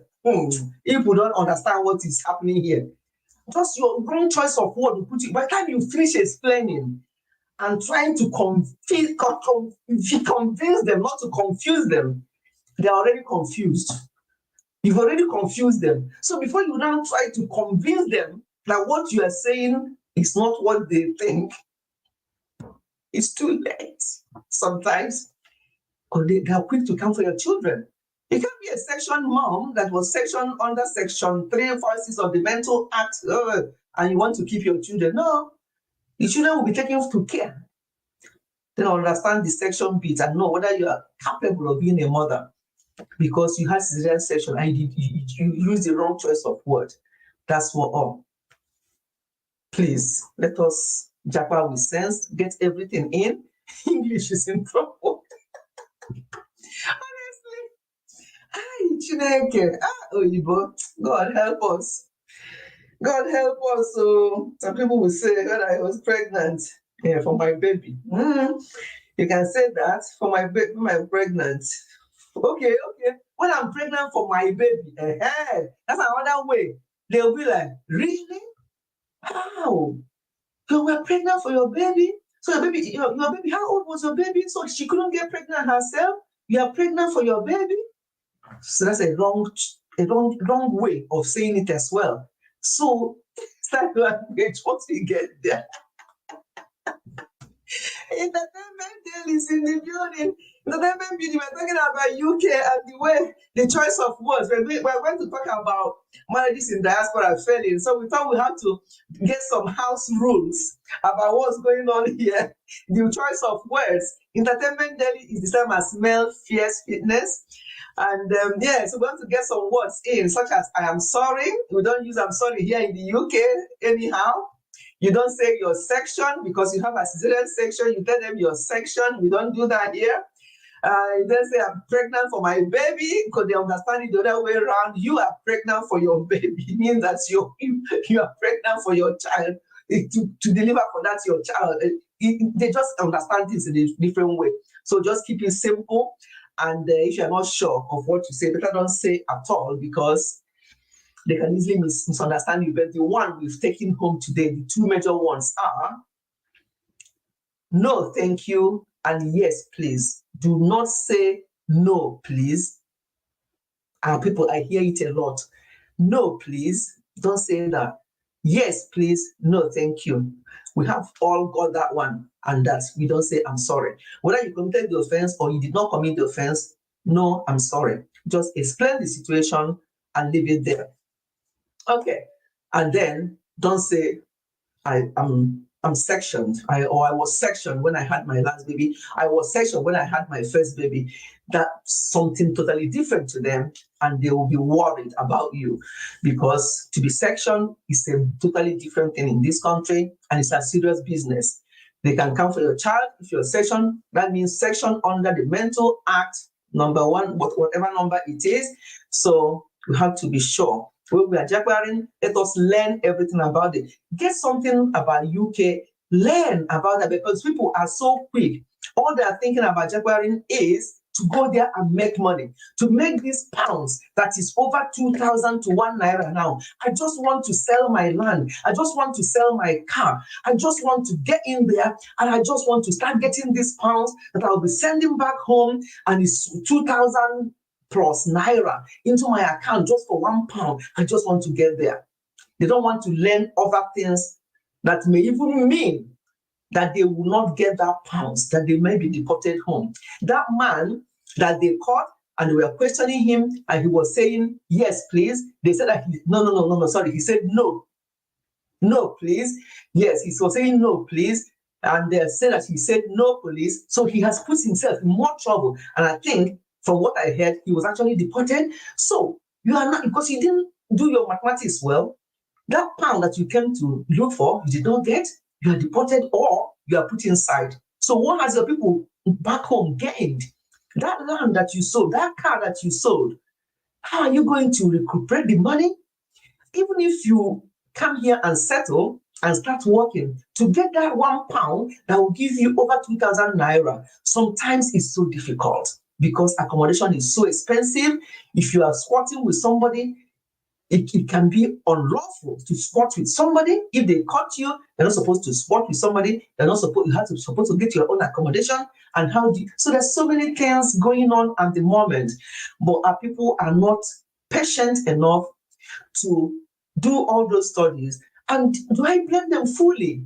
Sometimes no, because I see where they're coming from. But all I'm saying today is, please, in as much as we are making those plans to Jaguar, selling things, let us also ask what is going on there. You must know somebody who have lived here for some time who will guide you. I got a lot of questions directly to me because of my experience in life and also my number of years in the UK. As I said, 37 years. How many of you here are up to 37? That's how long I've been in the UK. So there's a lot of things I can tell you, advice I can give if I know it, about what to do, what to not to do, what to say, what not to say. And yeah. So one of the reasons I picked up why marriages are failing in the diaspora, and this can also affect every other place, but I'm talking about diaspora because what happened on social media. How many of you, please, just put a tick or whatever. I want to know people who knows where I'm coming from. Because that particular, there's so many videos flying around, but this particular one is the one I want to talk about. And with this video, we can now talk about other things.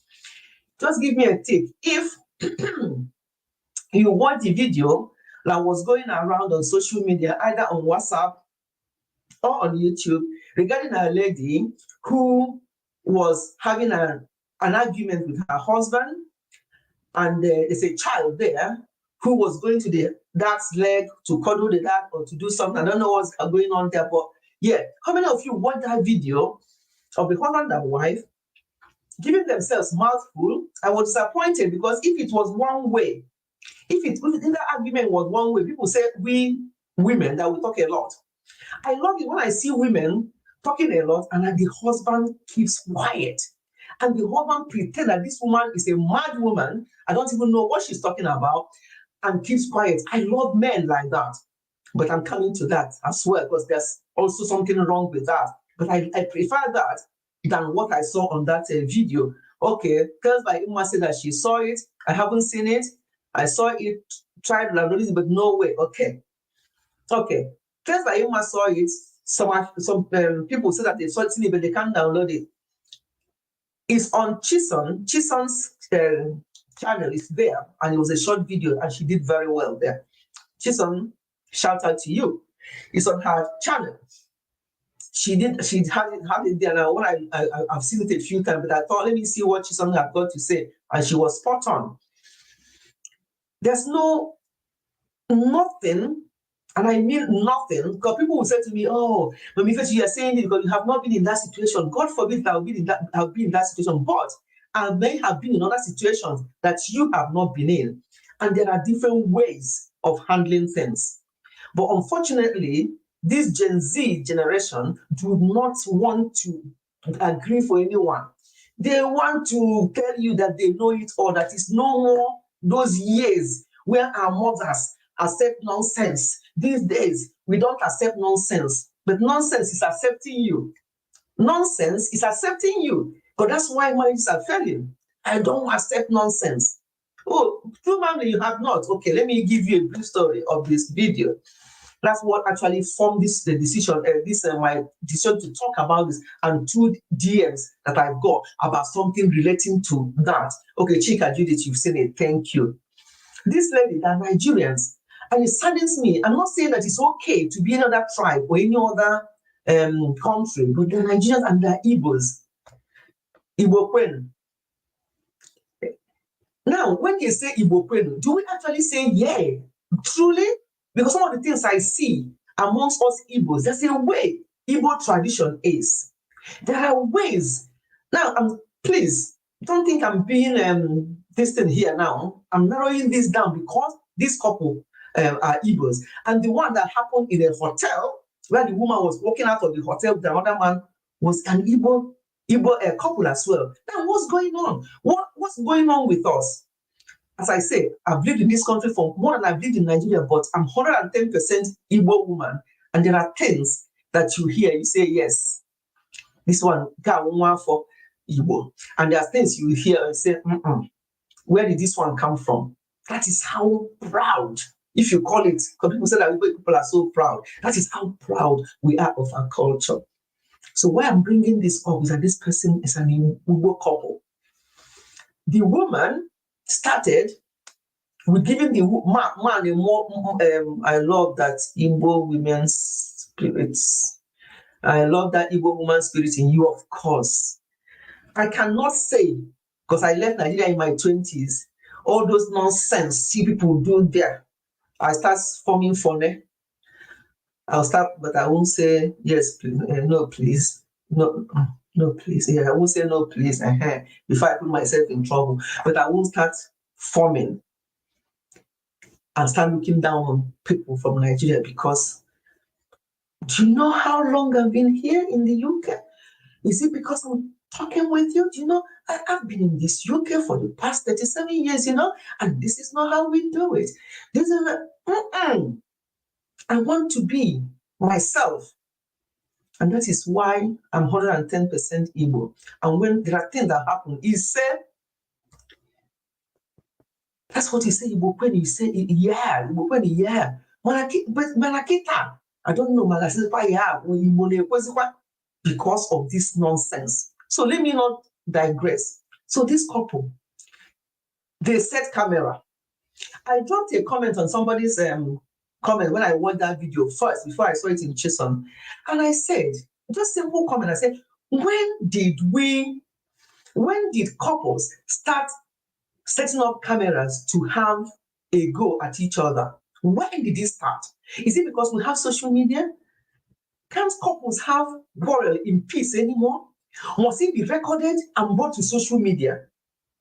Make it make sense to me, my people. Maybe I'm old school. Maybe I don't get it anymore. Oh, this is how it happens now. What are you talking about? Make it make sense to me. When did couples start not have argument in peace without setting it up? I'm typical here. I even speak Yoruba to some Oyibo. Exactly. When AA talk, we haven't heard AA talk. The way she talks, you think that she was born here. She's one of these people. We apart from her color, even though she's fair as well. Maybe you can take her for Oyibo, but she's still typical Nigerian. That's what I'm talking about. She's been here so many years from when she was young, but she's still. We have to identify with our own culture. We have to be proud of who we are.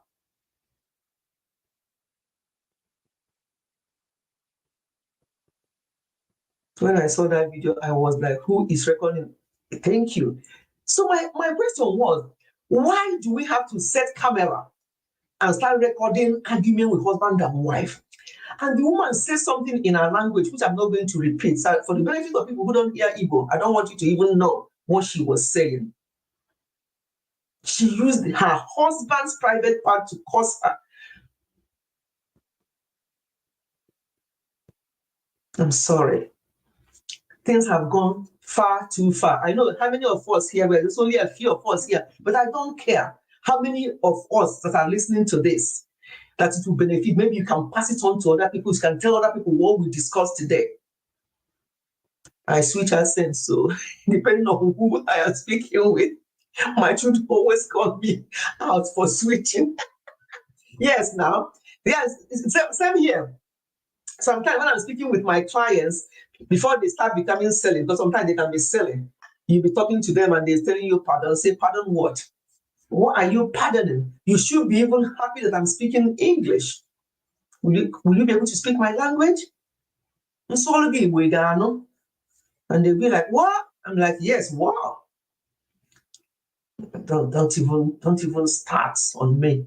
So yes, I do the same as well. But when I'm with my people, just speak normal English. What's all this? So let me go back to what I was saying. So what somebody said that actually the husband or the dad, that it was the daughter. I'm sure you know these Oyibo people. If I don't know them after 37 years, when will I know them? I know them. That's why I say to my people sometimes, some people talk too much. They give too much information. They think they're speaking to their people. And it's like, they'll be like, oh, really? Okay, tell us more. Tell you what more. Tell you more. And people will open their mouth and be talking, thinking that they're talking to each other, just selling yourself. And when push comes to shove, they will tell everything about you. There has to be some reservation. It's not everything. Don't say everything. She said, Funke, because you don't hear Igbo. That's why I'm only allowing you to leave that comment there. And I won't tell you what that means. So you heard it. So, tell Funke to explain to you what that means, but not in English, in Yoruba. That's what the woman was telling the husband. You have this, but you don't have money. You have this, you don't have money. What is this about money? Don't get me wrong. Money is all well and good. Money makes the world go. Money is good, but it's not there must be, listen, people can marry people because of money today, and tomorrow life can happen to that person and the money will be gone. What happens to that marriage? And money is very good. Oh my goodness. Give me, even if it's a little super chat here. No, Phil has presented me today. People think I don't need super chat sometimes. Oh, no. Musisi, I take it back. Mrs. presented me today. Thank you so much again for that lovely super chat, Musisi. No matter how much you think you have or that somebody has, the person still needs money. Leave that thing. Forget that thing. Everybody needs money. Everybody wants to have more. But it should not be a do or die affair. Money should not be the reason why you marry somebody. Money should not be the reason why you remain in marriage. Sad. True manly. Yeah, very sad. I had a boyfriend at a time, and he taught me the dirty. It's the dirty word that he will teach you. Chika said, really? You know, money is very, very good. Tell me that I've won. You have to win. Sometimes I tell my children, I just want to win lottery. And I can do this, I'll do this, and the next thing for people. I'm always thinking about what I'll do for people when I get more money. Never mind myself. And then my son, last son, said to me that, Mom, you have to start, when you play, you don't just dream it. If you play first, before you can have the chance of winning, I'm not playing, And I said, I wish I can win lottery. So I can use the money to do this, and the next thing. But I don't play. He said you have to start by playing. Then there will be 1 out of 1 million chance of you winning. But as I say, we all need it. Even if you think you don't seriously need it for yourself, there are so many people. If I tell you the amount of people lined up that need support, that I'll be so happy to help, but you can't help, can only do so much. But it's not all about money. Number one problem I've noticed from people I've listened to, I tell you, sometimes I did what AA did last week, which is to be in the background on a live stream. Unless I say hello to you, you won't know I'm there. And I do that for many live streams. I'll be in the background. I will not say a word to anybody. I won't say hello to the host or to anybody. I'll give them a thumb up. I don't fail to do that. But I'll be in the background and I'll listen. Sometimes I have my YouTube book. I'll jot down some things that I've noticed from that live stream. I can use it for my own updates. I do that a lot because we learn from each other. You have to be in it to win it, exactly. You have to be in it to win it, and I don't. But maybe I'll try one day. You never know. You people hear that mommy fetch you £1 million. Hey, and all of you, my people here, You all know now. If I do, you all know. Because we are all going to benefit. But I have to be in it to win it. They taught you the dirty words only. That guy must be a party. Yes, that's why you. Why will it be only the bad things? Not telling you our culture, not telling you how we do, how we respect people, how we do this, and the next thing, just the bad words. Ask them what I mean by that.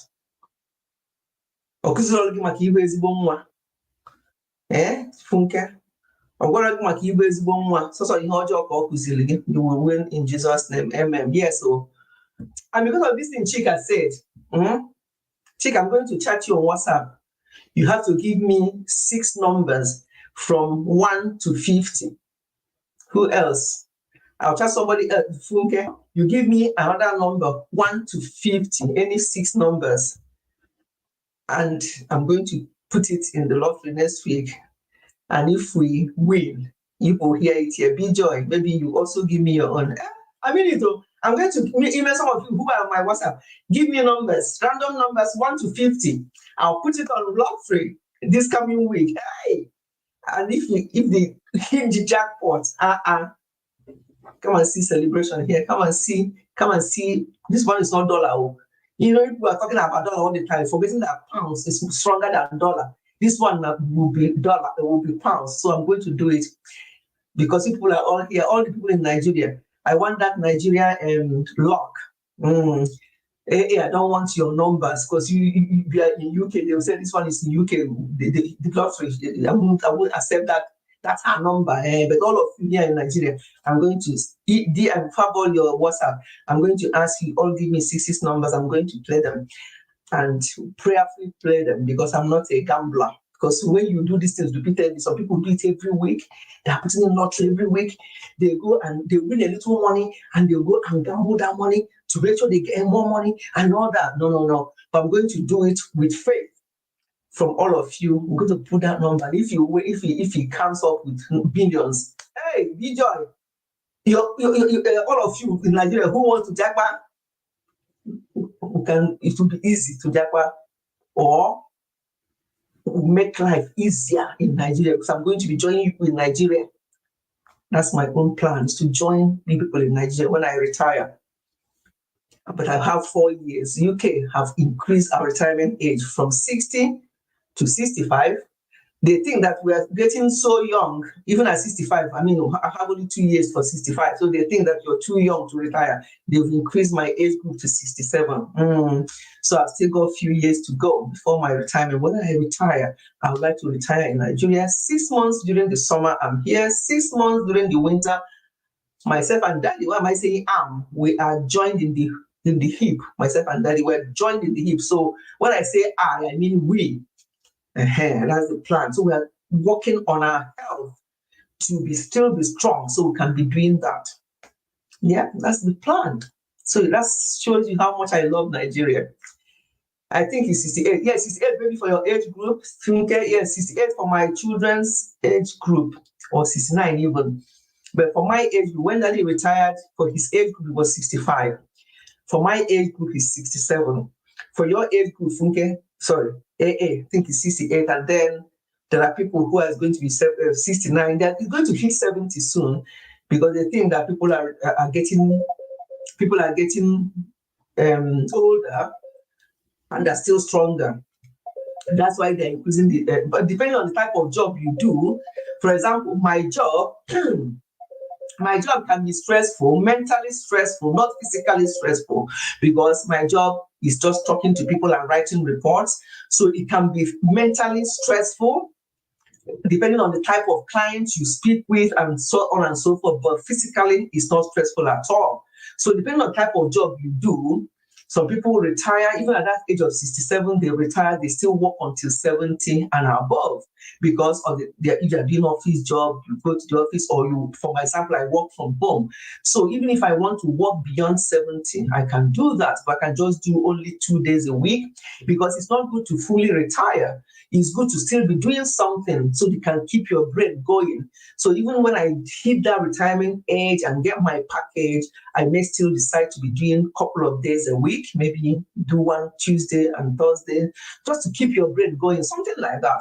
But what we are praying and what we are working on is our health. You see, if you don't look after your health now, when you get to that retirement age, some people retire and it does not take them a few months, they pass away because all they've done all their life is work, work, work, work, work, and they have not looked after their health. That's why sometimes we pause. We do that even when our children were young. So people should not say, oh, because your children are now adults, that's why you have the time to do what you're doing. No, when they were younger, we still take holidays, do things, look after your health as much as you can. Take breaks if you need it from YouTube or from any other thing. Do what you've got to do to help yourself now that you are younger, so that by the time you get to this age, that to me, I'm still young. To you, obviously, I'm much older because some of you, not even half of my age yet. So to you, obviously, you're still young, but you can't wait until you get to this age to start looking after yourself, to start doing your detoxing, to start doing your intermittent fasting. You don't have to eat every time, to start doing your exercises, so that when you get older, you'll be aging gracefully. That means you're still strong, you can still run up and down. Sometimes, it's good to do things like that. Why are you doing it? You are preparing for tomorrow. It's not for now only, for tomorrow. And what I mean tomorrow is for when you retire. But when you retire, you have the whole world in your hand, basically, because you can decide to get up at 6 in the morning or 10 in the morning. You can decide to do this or do that. But you have to have your energy and your strength. Mary Queen Longman, you're very welcome.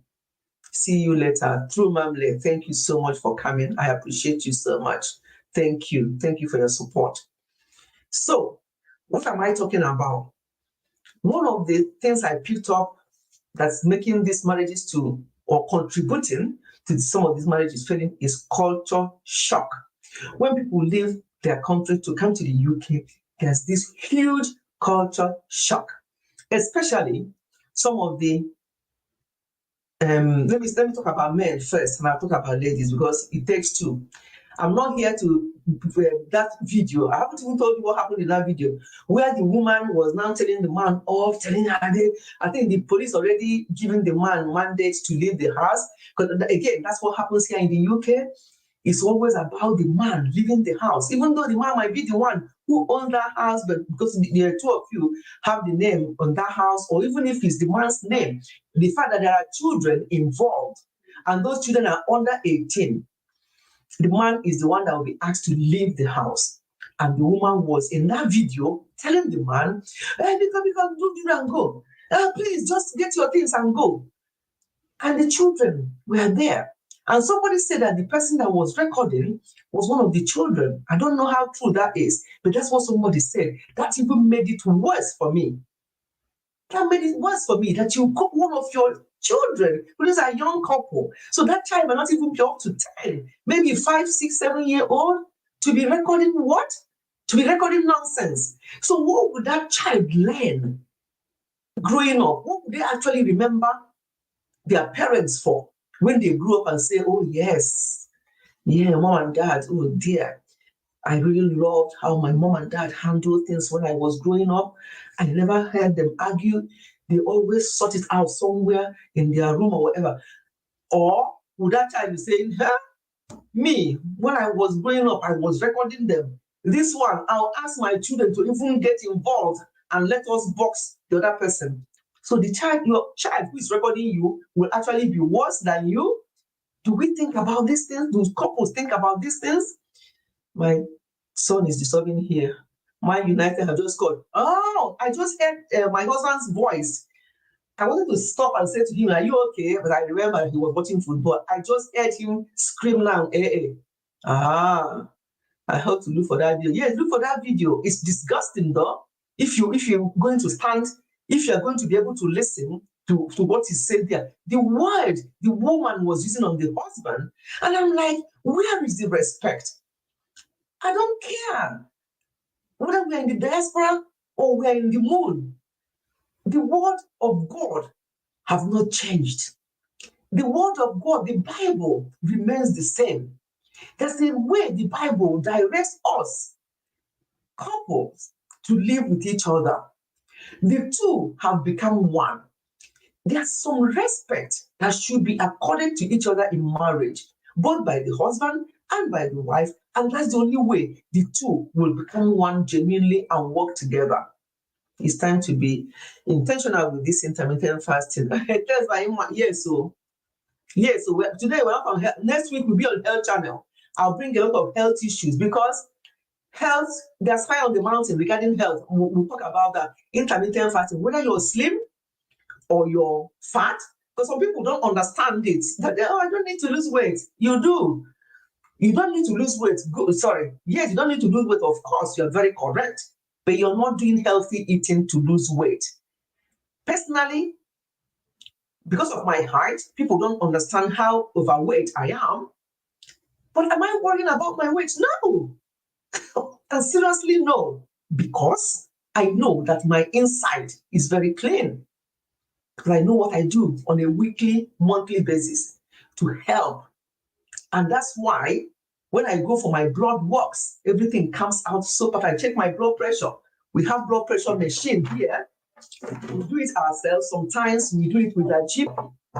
No matter how stressed I am, I check my blood pressure 120, 80, 120, 75, 110 days. Does it mean that I don't have anything I'm thinking or worry about? I do. But there are other things you have to do to help yourself. Blood pressure is like having headache amongst people now, both in Nigeria and diaspora, everywhere. Among couples, they're all having blood pressure. Why? Because of this issue in marriages. You can't go in and sleep. That woman and that man, let's continue what we're talking about. That woman and that man, you can't tell me, honestly, that they will go to bed and sleep soundly. In as much as they want to pretend, you are telling your husband, cursing him with his private parts, telling him that he hasn't got money, telling him this, telling him that. And you tell that you can go to bed and sleep soundly and wake up. I say, because that's why a lot of people are having blood pressure. Why? Because of lack of rest of mind in the home. I'll drop the link as I'm talking because I want others to talk about this. So going on to complete about what happened in that video, I heard that it was one of the children that were recording them. That even made me really sad. That made me so sad. And that's why I even chose to talk about this. You know, you people know me here and children. When children are involved, it takes me to a different level. Because these children are so innocent. No matter how bad you think your child is, they did not ask you to bring them into the world, especially when they're young. When they are young, when they get to teenage years in their early 20s and start answering you back and start doing things that you have not taught them, you'll be rest assured that it's not, you've done what you can.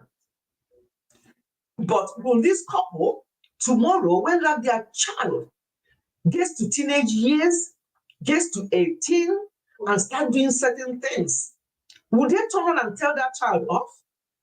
Seriously?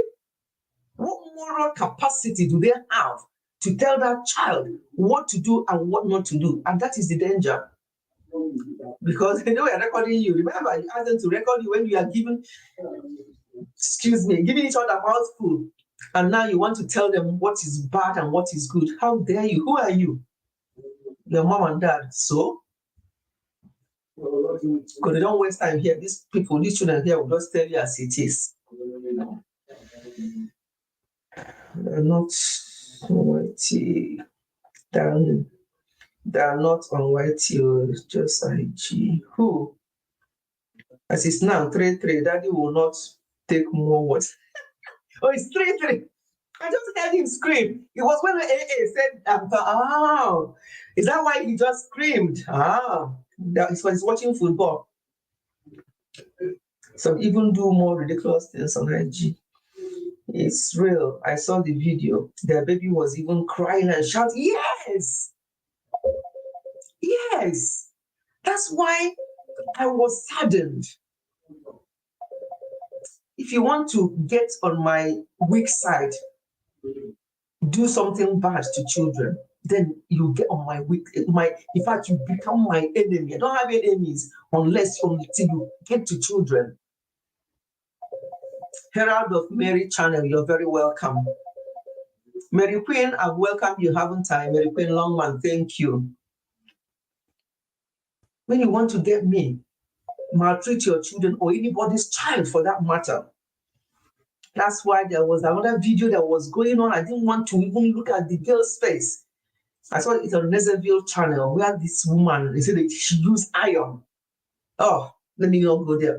I don't want to. Yeah, let me leave that one.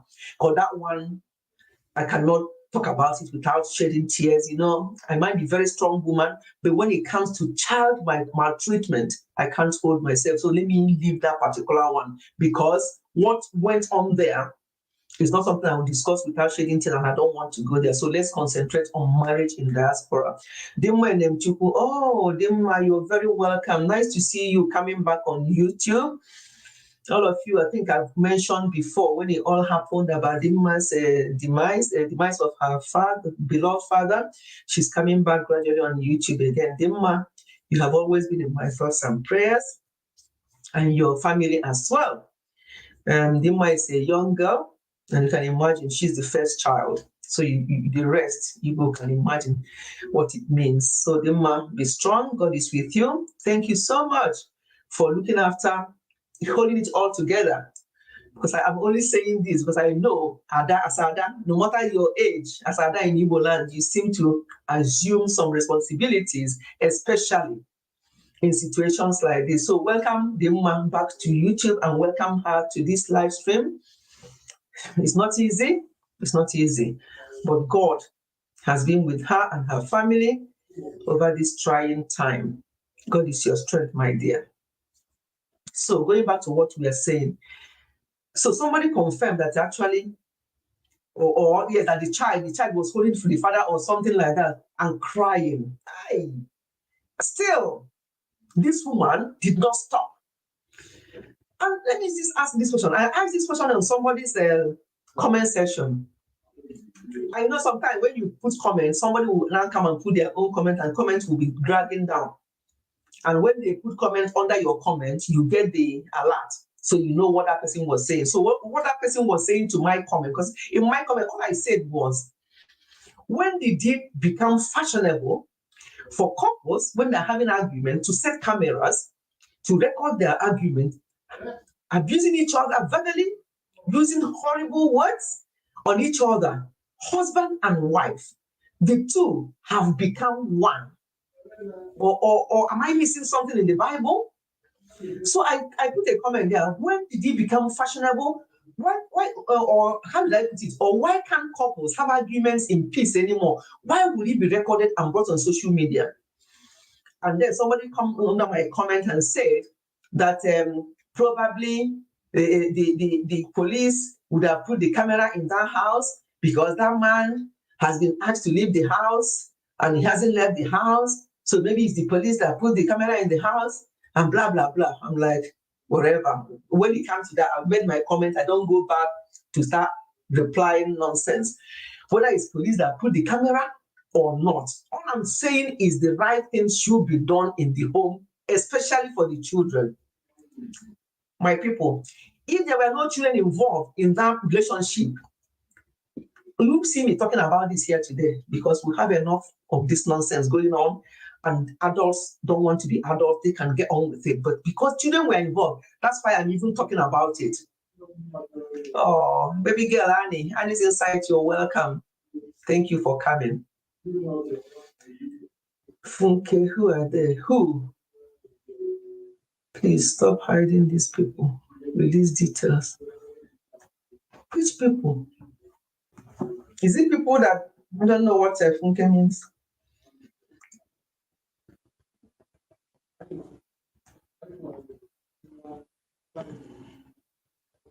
Funke, please. Okay. He's talking to Funke. So I don't know. Don't have marriage in the world.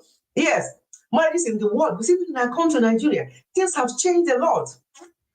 So, on this particular issue, I wouldn't say that the woman was wrong or that the right woman was wrong. However, both of them are wrong. I don't know the ins and outs of it. That brings me to another thing.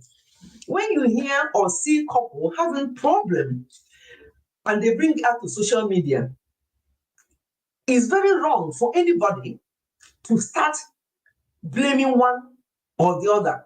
There were a lot of blame there on the man. He came to abroad. He came with his Igbo man ego. The woman said that he's got so many titles. So he now came and he think he can wash a plate. He can't do this. He think that this is Nigeria where he does what he likes. People were commenting based on 5 or even 2 minutes video. Based on 2 minutes video, people are commenting and blaming the man because they hurt the woman. And always in this country as well, women always have the soft spot for the society. I'm not saying that what the woman was saying was wrong, but my disappointment was also that the man stood there and was replying. That's not an Igbo man. Typical Igbo man will not stand there and be giving her own. And the children holding you, crying, and you did not care. They say we women that will talk a lot, blah, blah, blah, blah, blah, for women, yes, but that man, he would have done better. What that woman was reacting, and instead of the man to respond, if at all he wants to talk, he should have responded, but he did not respond. He was reacting back. And that does not help in any marriage.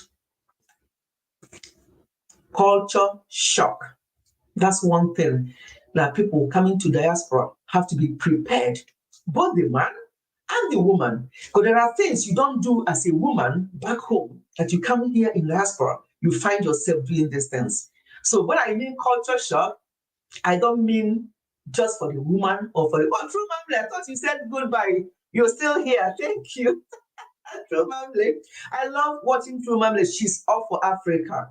Her videos brings in things about Africa, culture, and what's going on in Africa. She's from Ghana, but she brings up things from Nigeria as well and everywhere, other parts of the world, of Africa. And I love that so much. I thought you are gone, but I thought she said goodbye before, but she's still here. You remember that Babalawo live stream mommy took us to, hey! Please, my people, let us pause.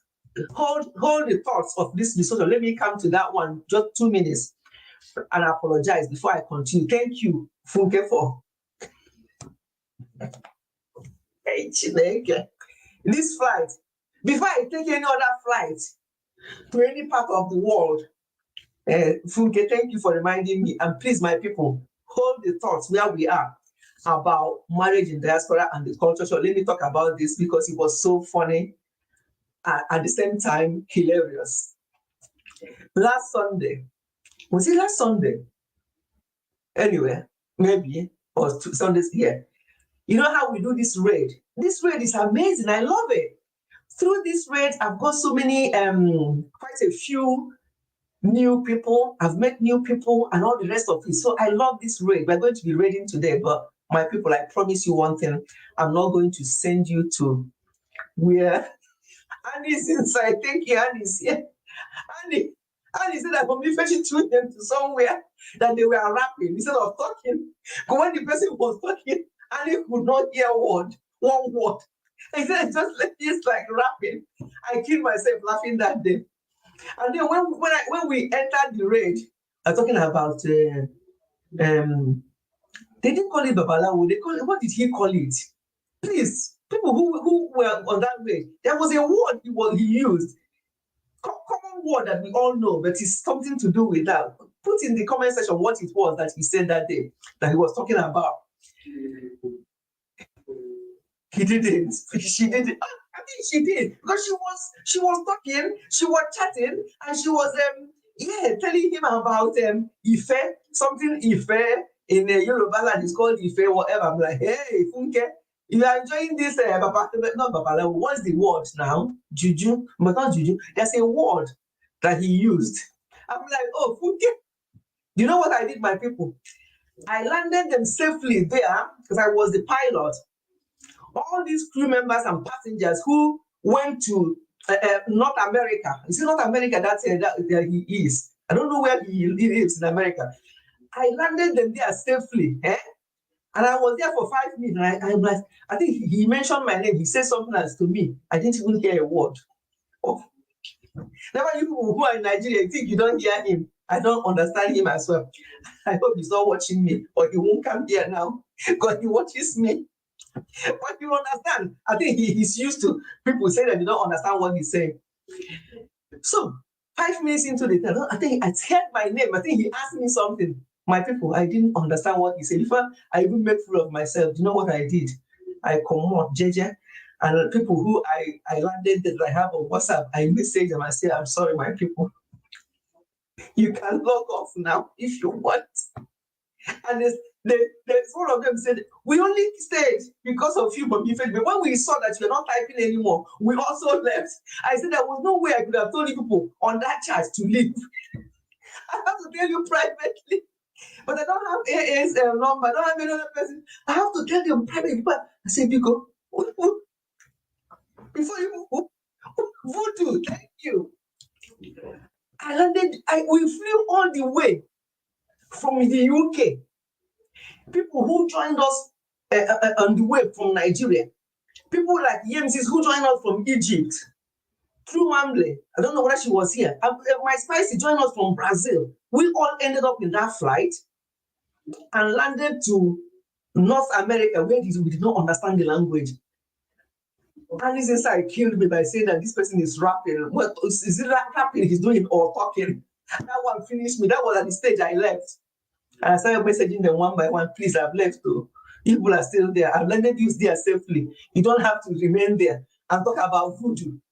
After the lovely time we had here, we went there to talk about voodoo. Hey, so I ran. So funny. So thank you, Funke. I said that on my live stream today, I'm going to apologize. Funke, thank you for reminding me. Because I said I'm going to apologize to my people. And I did not mean to take you to a place where they are rapping instead of talking, and we didn't understand each other. Exactly. I ran fast. I just landed there as the pilot, all as the captain. All of my crew members, I left people there and ran. But I thank God some of you got it and you ran with me today. We are going to look for where we are going to go. Where we are going to go and understand what they're saying. We don't want any rapping. We don't want any. Well, my spice is here. Well, hey. I just want to come and laugh. It's getting cold. I need to stop and have a cuppa. And then I hear spicy out and we continue with this marriage in diaspora. The laugh I'm laughing in the chat is not enough. I just want to come up and laugh. For the best. And let us enjoy it. I need where are we going to? Please, can we go to another Babalawo house again? Can we go to another Babalawo? I'm all for your pilot is gone. This man won't finish me. Be ready, no matter. I'm not people to where we don't know anymore. The carriers they go for where we don't know.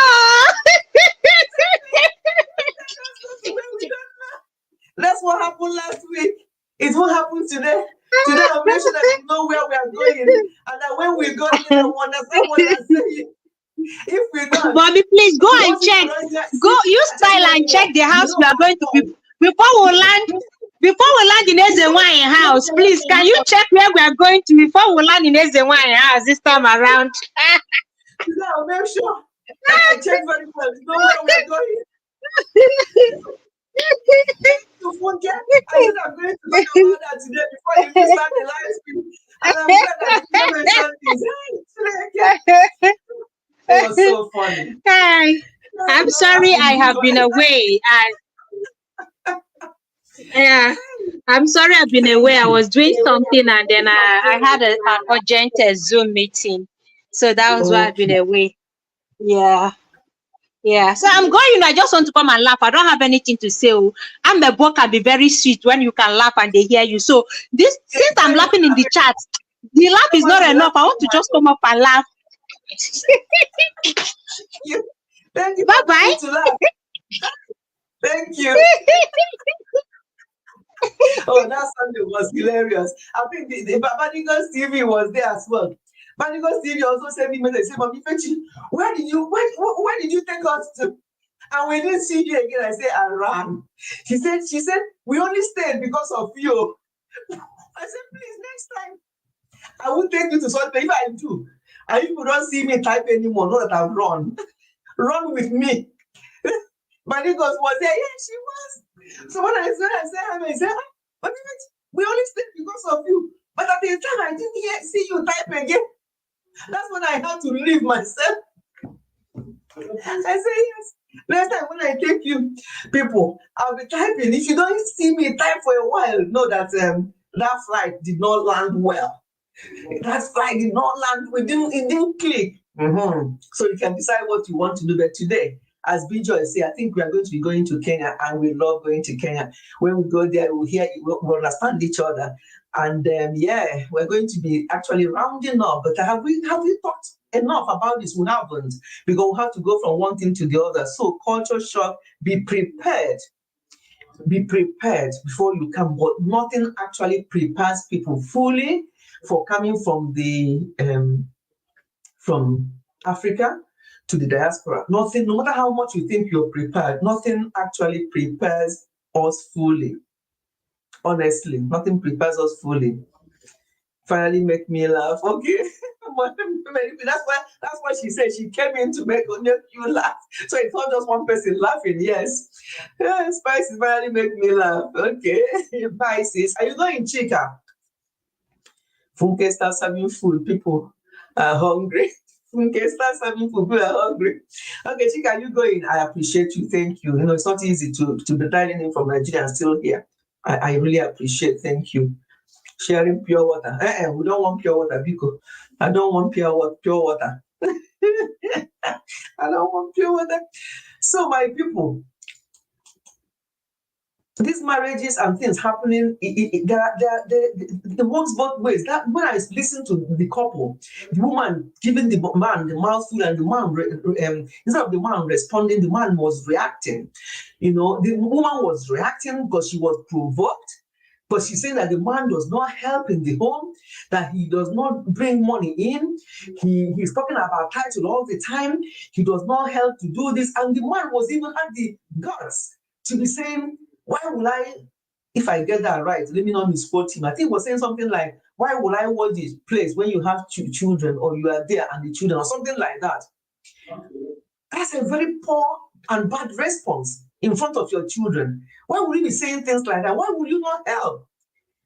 Welcome to the diaspora, where there's nothing like titleship or where if you want of Isi Alangwa. Okuna was one of Mbano. Odogu Osimeyata of everyone. No, there's nothing like that here. When you come here, you roll your sleeves, as Oyibo will say. You roll your sleeves and get your hands dirty, because if you want to make it work, but there's nobody. And those of you with children, start on time when they're still, okay, I'm still here. Okay, sorry, my dear. I thought we said bye. Okay. True, man. You know what I mean? Yeah, in UK. Or even we say, get your sleeves up and get your hands dirty. There's nothing like this titleship and nonsense. It doesn't work here. Just like I'm sorry does not work here, titleship does not work here. You have to help. And your children will learn from you when they see their daddy helping in the kitchen. Mommy is busy looking after the children or tidying things up. The daddy is there rolling his sleeves up and washing the dishes. If the children are so young, the children will be watching and they are like, wow, so daddy can do this and this. And when they get to a certain age, introduce them. If they can't reach the sink, get stool, the low stool for them to stand on and wash. They love it at that age.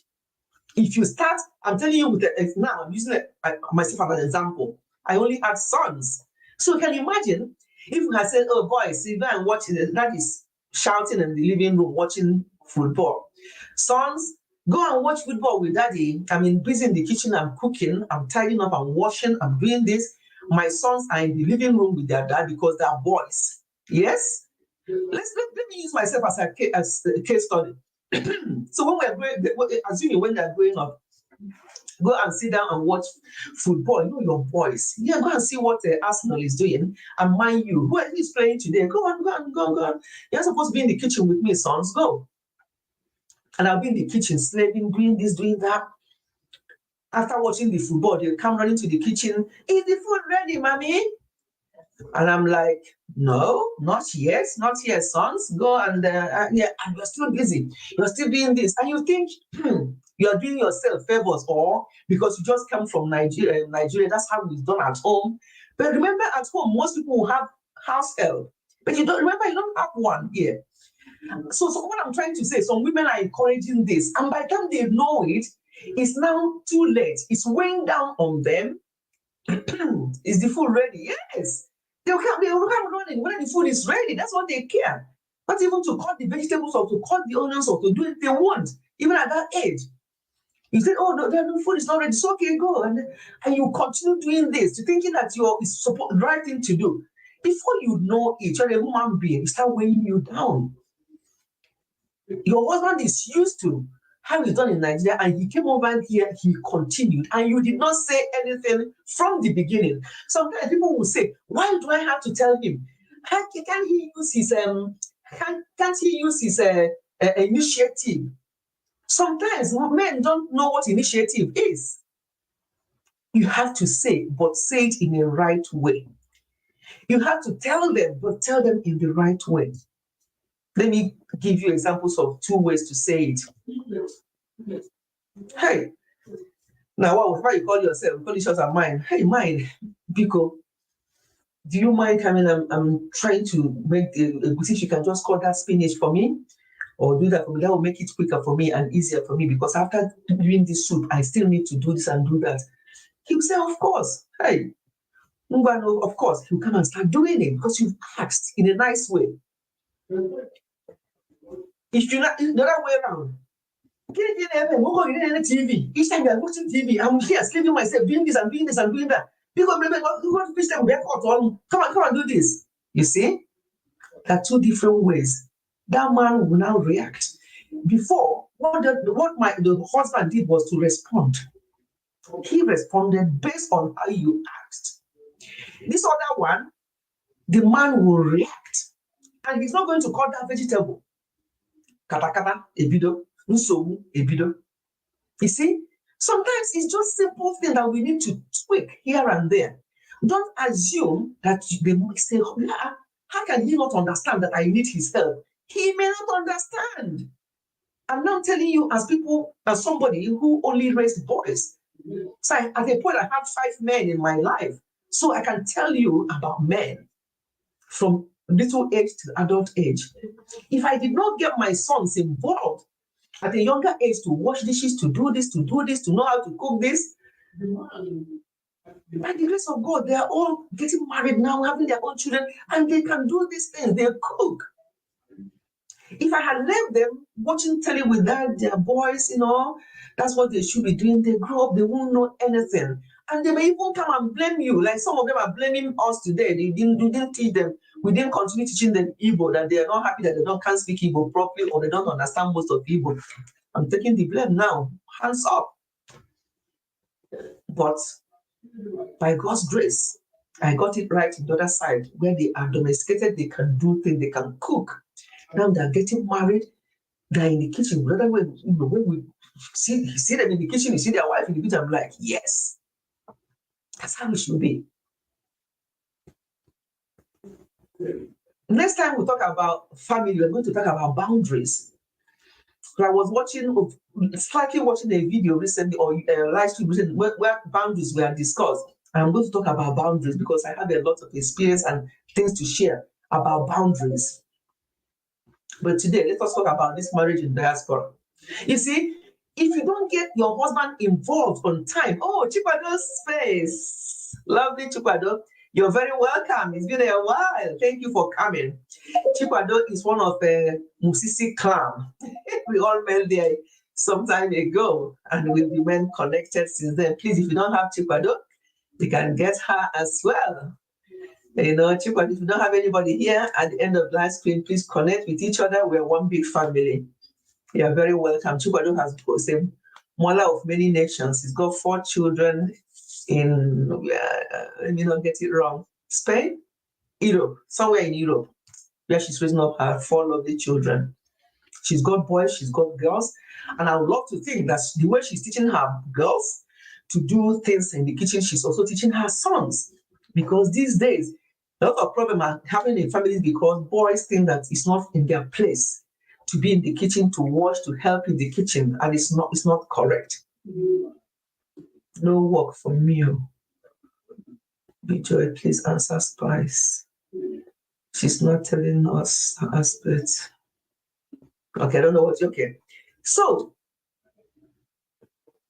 yes. So when you are blessed to have both boys and girls, please do not always bring your girls near you in the kitchen and leave the boys. You're not doing them any favors.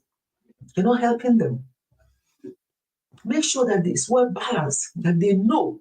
Because these days, marriages are struggling because men think that their role is to stay and be watching football and be shouting and ignore everything in the house. They will watch their football. There's place for everything. Football does not happen every day. Let them still do what they've got to do, but do not be struggling on your own in the kitchen, thinking that is the right thing. By the time you want to get them involved, it's too late. But that time that they're still young, they can't even reach the sink. I'm telling you with experience, and you get that little stool, and they stand on that and they start washing. Hey, if you see how little they will be so happy. And they'll show you the plate. And it's clean, Mom, and they'll be laughing because they're proud of themselves. And you, whether they did it well or not, maybe there's still some foam there. You can tell them, well done, son, or well done, girl. This is it. And then you say, but there's some foam, or what do you call it here? Just raise it more and they will do that. Next time they do it better, and so on and so on. And they're so excited to do it. And that's when they're quite young. If you leave that stage and they hit 10, 11, 12, and you want to start, you think that they're now grown up at 10, 11, 12. You start telling them to wash dishes when they have not been doing it from the age of 5. I don't see why 5-year-old cannot get involved in washing their own, at least their own plate. They will not do it well. You do it again with them. And they're used to that, and it becomes second nature. If you leave it to a certain age and you want to introduce it, you're wasting your time because they will now rebel. You are now a bad mom. Why would I do this? Why would I? But if they grew up like that, they will be asking to do it. I'm telling you. I think this generation are different. They would rather look for paper plates. Really? Yeah. Things have moved on. Things have moved on. I must say, I agree with you. Because I talk from how many years? These paper plates. Who will buy the paper plates? They have to wash. I think sometimes we have to show tough love. Even in this generation, we have to show tough love. Okay, if you want to use paper plate, they can go with their own money and buy paper plate and be throwing away. How long would they use paper plate in the house? There's a limit. We have to sort of show some tough love and say, look, disposable panties and stuff like that. Wow. How can... Okay. But let me just go on what I'm talking about, which is this couple telling each other off in front of their children. Okay. So if that is happening and the children are the one recording, which is a bit of concern, what kind of adults would that child grow up to be? They were recording their parents, giving themselves mouthful, telling each other off, abusing each other in their language, in their native language, with their private parts, husband and wife. That's so disgusting. And maybe those children hear Igbo, and so they will understand exactly what their mom was saying to their dad. Always go after dishwasher. My mom. Okay, yeah, I have dishwasher in the house. It's for sales. For selling the house, I never use it because to me, by the time you load the dishwasher and empty it again, I would have stood in the sink with my gloves on and washed the plates. So me, yeah, dishwasher is there. They like to use it when they are here, our children, but I prefer just to do it by myself. I'm typical African woman. Dishwasher is there, but I just prefer to do it with my hands. It's quicker. And the children are watching. So that couple, I just said to myself, can't we have arguments as husband and wife in peace? Because sometimes those arguments actually help to strengthen relationship, but not when it's done like that one I saw. Not when it's done like that, being recorded and being shared in social media, and their faces were not covered, and the faces of the children holding onto the bag was not covered. African woman, yes, so I hate washing up. Okay, that's fine. I don't mind. I don't mind. Obviously, you find a quicker way of doing it yourself. You don't use washing dishwasher, which is fine. Thank God there's different ways of doing it now. But even the children to load that dishwasher, sometimes they are lazy to even load the dishwasher. They're not going to do it with their hand, but to load it and unload it becomes a problem. But if we start on time to get them involved, it will help. Washing up. How about washing? Okay, we have obviously what do you call it? Washing machine for washing clothes. Who needs dishwasher when you have kids that are different? Oh, okay. Yeah, you have kids who needs dishwasher? They are the dishwasher, exactly. No, when they were growing up, we had dishwasher, but we hardly used it. It's only when they became adults, when they come back during Christmas, that everybody, the plate is too much, they put in dishwasher. When they are growing up, they washed it. But as you say, things have moved on. At that time, they were happy to do it. But I still see some mothers now. I see some of them, their children get involved and they don't mind. They do it because they start early age to do it. And to them, it's nothing. It's part of their growing up and they do it happily. So it depends. Everybody's parenting is so different and there's no right or wrong way of doing it. But the only wrong way I see in parenting is what I saw on that video, where children were there and husband and wife were telling themselves that kind of things in front of their children. That's bad. Our children should be learning from us and learning good things that will help them in life because they are growing up. They are going to get married tomorrow. They are going to be husbands tomorrow. They are going to be wives tomorrow. What would that kind of recording where their parents were telling each other off? How would that prepare those children for being a parent themselves or getting married themselves? I love cleaning, dusting, vacuum, and sweeping. Really, but you don't like washing. Wow, I'm the other way around. I don't mind washing at all. I just get it. But sometimes before I even sit down to eat after cooking, I'll do all the washing around, make sure everywhere is clean. If I can now sit down and eat, and then that plate will be washed later. Yeah. So everyone, we are all so different. Whatever works for you, and whatever thing you like doing. But what I'm saying today is about children and about marriage in diaspora. The culture shock. Be prepared.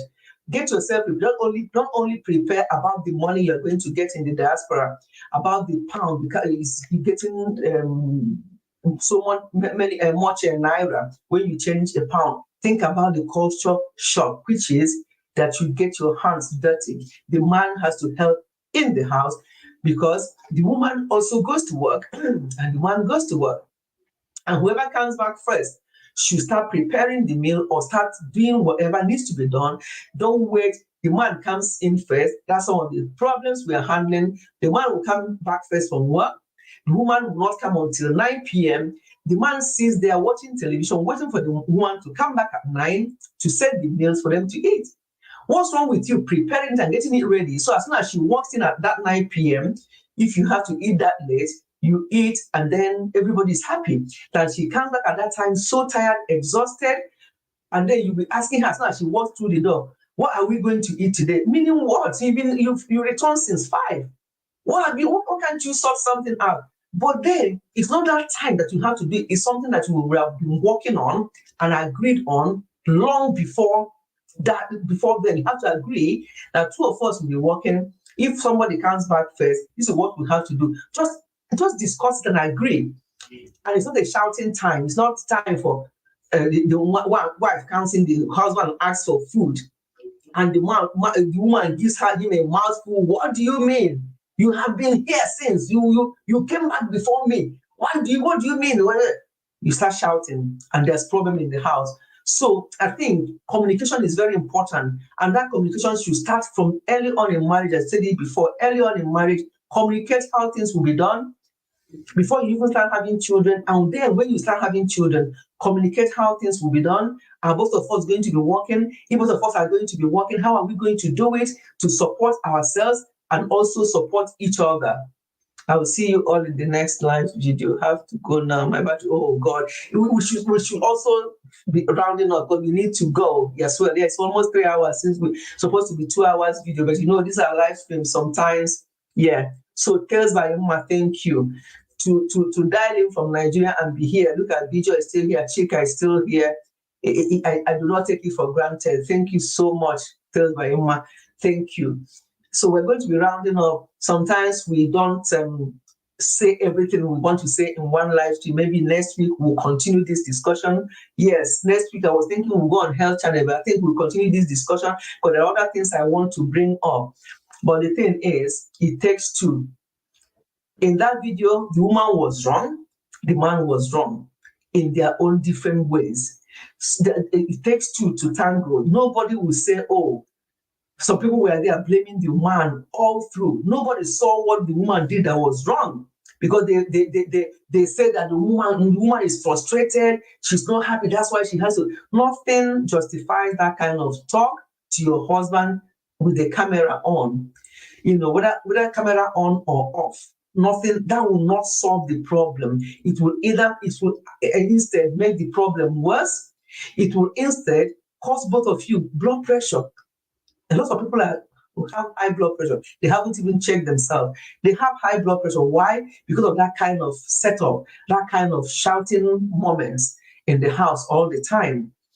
It's not easy. It can be frustrating when you're doing everything on your own, but you have to start early to communicate these things, to discuss these things, and to communicate, not shout. Because communication is different from shouting. And when you leave things to linger on, and you get exhausted and you're so stressed, that's when this shouting starts. Mami Fiji Spice and Funke need the name.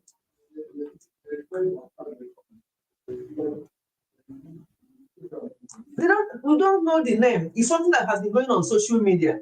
Okay, Funke and Spice, go to Chison. Yeah, Chison? Because she's the only one I can remember. I think I saw it on another person's channel. I can't remember the other channel I saw it first, but Chison dealt with it well. Because Chison played it. And when he got to the stage where the woman was saying that dirty language she used on the man, which I'm not going to repeat here, as soon as that woman said that, Chison said, "Enough, woman." And then she now put her own. I love the way she dealt with it there. Chison, go there. So it's not, I don't need to name them. I don't know who they are. It's something that's been going on social media. So if you go on her channel, you understand what I mean. You can watch the couple here, giving it to each other. Let it out. I won't say what they said. I won't repeat it. It won't fit in my mouth, what she said. It won't fit well in my mouth. I'm sorry, Funke already mentioned this, but maybe she doesn't understand what I mean, but she already wrote it down. What the woman said to the man, "Chai, you two need their names." So I don't know their names, but as I say, they're just a couple that, wash their dirty linen in public on social media, and it's been going around. And I just use that for us to talk, to know that there can be frustrations in marriages when either couple is not helping. So in that particular video, as I say, people were blaming the man. But to me, having looked at that video, having watched it to some extent, I don't think blame lies for one person. Because, as I say, sometimes men, no matter their age, they don't get it unless you tell them, and tell them in a nice way. If you want them to use their initiative, sometimes they won't. And it's not because they don't want to. Because they don't understand that you need that help or that they need to do something. I'm telling you, as somebody who raised up sons, you have to.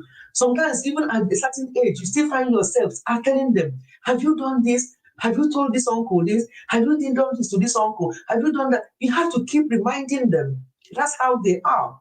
Sometimes you can have a boy and a girl. Of you who have a boy and boys and girls, you may understand what I'm saying. Your girls may mature quicker and understand things quicker than boys do. So you have to always guide them and tell them. I'm just saying this with experience. Sometimes you wonder. I see some of my people with girls who are maybe even younger, but the way they grasp things quicker. So when you have sons, you have harder work to do when it comes to bringing them up and letting them understand something. Sometimes it has to be black and white. There's no gray areas. You just have to be black or white with them so they can understand what you're saying. We have to go and get the information for that. Yes, so true, mommy. Yes, Yemzi. What do you have for dinner? What do you have for dinner? You mean for dinner today? Our dinner time have passed. We have had all we're going to have for today. Once I finish that live stream now, it's about almost 7 o'clock here. Once it's 7 o'clock, we're going to read. For me to read, I need to please just be having banter with each other. Let me get ready for read. We'll just read for 5. When you go there, I hope you understand them. Just stay there for a few minutes. Just say Ifechi family read, Ifechi family read, so that I think I'm going to read Goga. Let me get my laptop to see where it is.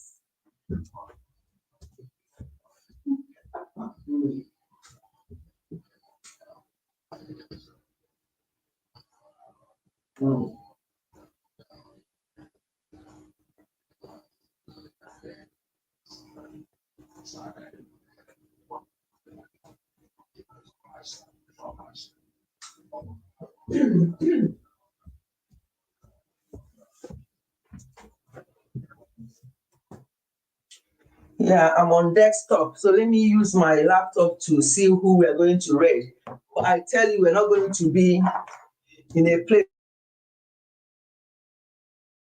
where you don't understand what is being done. We're not going to do any voodoo. We're not going to do anything like that. We're going to read the proper place and then we depart from there. And next week, we're going to continue this discussion because I have other things I want to share, but I don't want this live stream to be longer than 3 hours because in the next 7 minutes will be 3 hours here. I don't want it to be too long.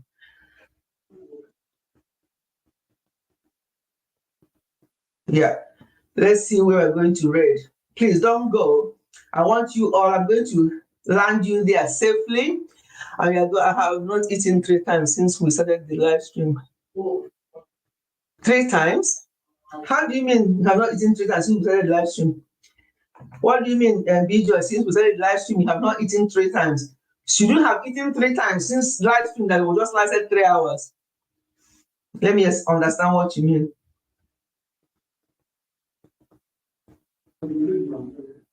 So my people, that topic, we are going to continue it next week. So we don't, and when we come next week, maybe we'll just go straight to it so that we don't, because there's other examples I want to give as well. Oh, she has eaten 3 times. I took tea, then rice. Hi, Chineke.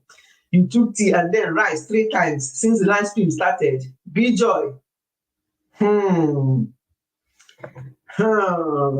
I reserve my comment to. I'm trying to get this. Musisi, are you still there? In case I've forgotten how to read. Hey, whoa. Yeah, I think I still remember. Let me get it ready. Let me get the ready, and then we can say one or more thing, and then we can end this for today. And next week, we're going to continue on this problem. When did you resume to take Christ? I just finished take cola now with Gala. Hey, Gala, when I talk about when we have our health channel, we're going to talk about Gala. Hey, Chineke. You are still eating Gala. I have ordered you. These children, Gala. Because those of you in Nigeria, because beware of Gala. Beware of Gala. Hubby just came back with the cola. When you mean cola, what do you mean by cola? You mean Coke? Or what do you mean by cola? And it's chill. Okay, cola as in Coke. Chill, the weather is so hot. I never resigned from rice. Hunger is still catching me. Coke. Okay. Oh. All I say is when people do these things, just do them in moderation, because some of these things we have, for example, this gala now, I was watching Summer Aku the other day. Summer went to Nigeria, she became unwell. When we talk on Health Channel, we're going to bring up some things I observed from what Summer said that happened to her in Nigerian hospital. We're going to talk about that. But I just remember that she talked about gala that she ate in Nigeria as well. All I'm saying to people, please be careful. Even with all this Coke is colored sugar. I know that whether it's too hot, you want these things, but when you drink cola, when you're really hot, or Coke, it does not quench your thirst. You may think you quench your thirst at the time, but what you need is plain water. For you to properly quench your thirst, you need plain water.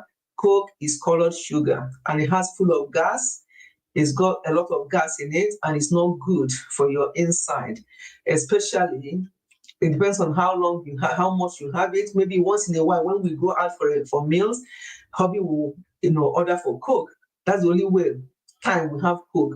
He will order for it. I don't like Coke anywhere, or any soft drink for that matter.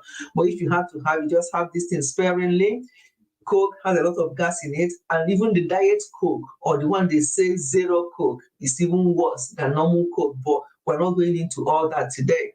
And with water bottle here, yes, drink water. That will quench. Okay, I didn't even see a writer before I said what I said. Yes, drink water instead.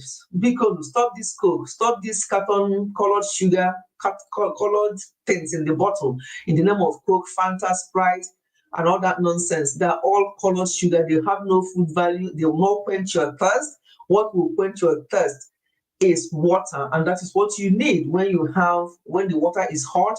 Drink a lot of water, but avoid all this colored sugar. What is Coke? There's no food value. What is Fanta? There's no food value apart from tasting good in your mouth. It doesn't give you anything else. What is malt? Colored brown sugar in a malt bottle. There's no food value in malt. People say, oh, malt is healthy, it has whatever in it. No, they're all colored sugar. Do you like Coke too? I don't need to diet. I try to eat healthy, absolutely. And that is my message. I never, when I hear people say I'm on diet, the way it rings in my ear, I'm like, you're on diet. Sorry. Yeah, you're on diet. What does that mean?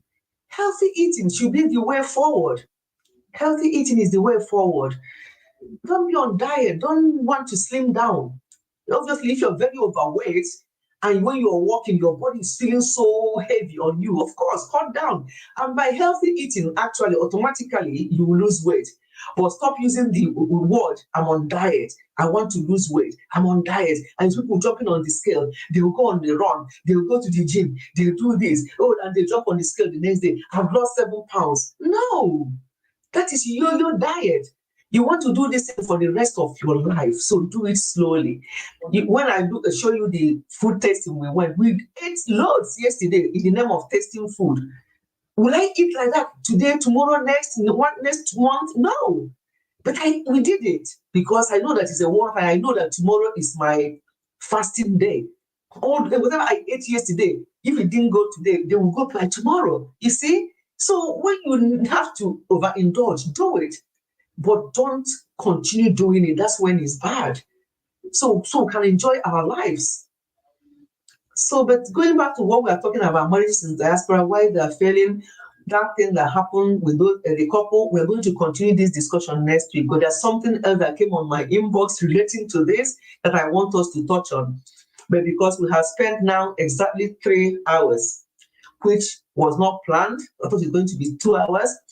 We still didn't even scratch the surface of what I want us to discuss today about this particular couple and related things. So next week, we're going to continue where we stopped today. maybe the following week, we can now go on health. But there's a lot of health updates I want to bring up. When people are talking about they want to do this, they want to do this, they want to be healthy to do things, but you want to be healthy, but you're not actually helping yourself. You can't just be healthy by mouth. You have to do something to help yourself. Yes, food tasting. Food tasting, I'll show you when you see the video coming up, you saw the food we tasted. You'll be saying in one tummy, all this entered, but they're all very tiny portions though. That's why it's called tasting. You just taste small at a time, but it gets you filled up so easily.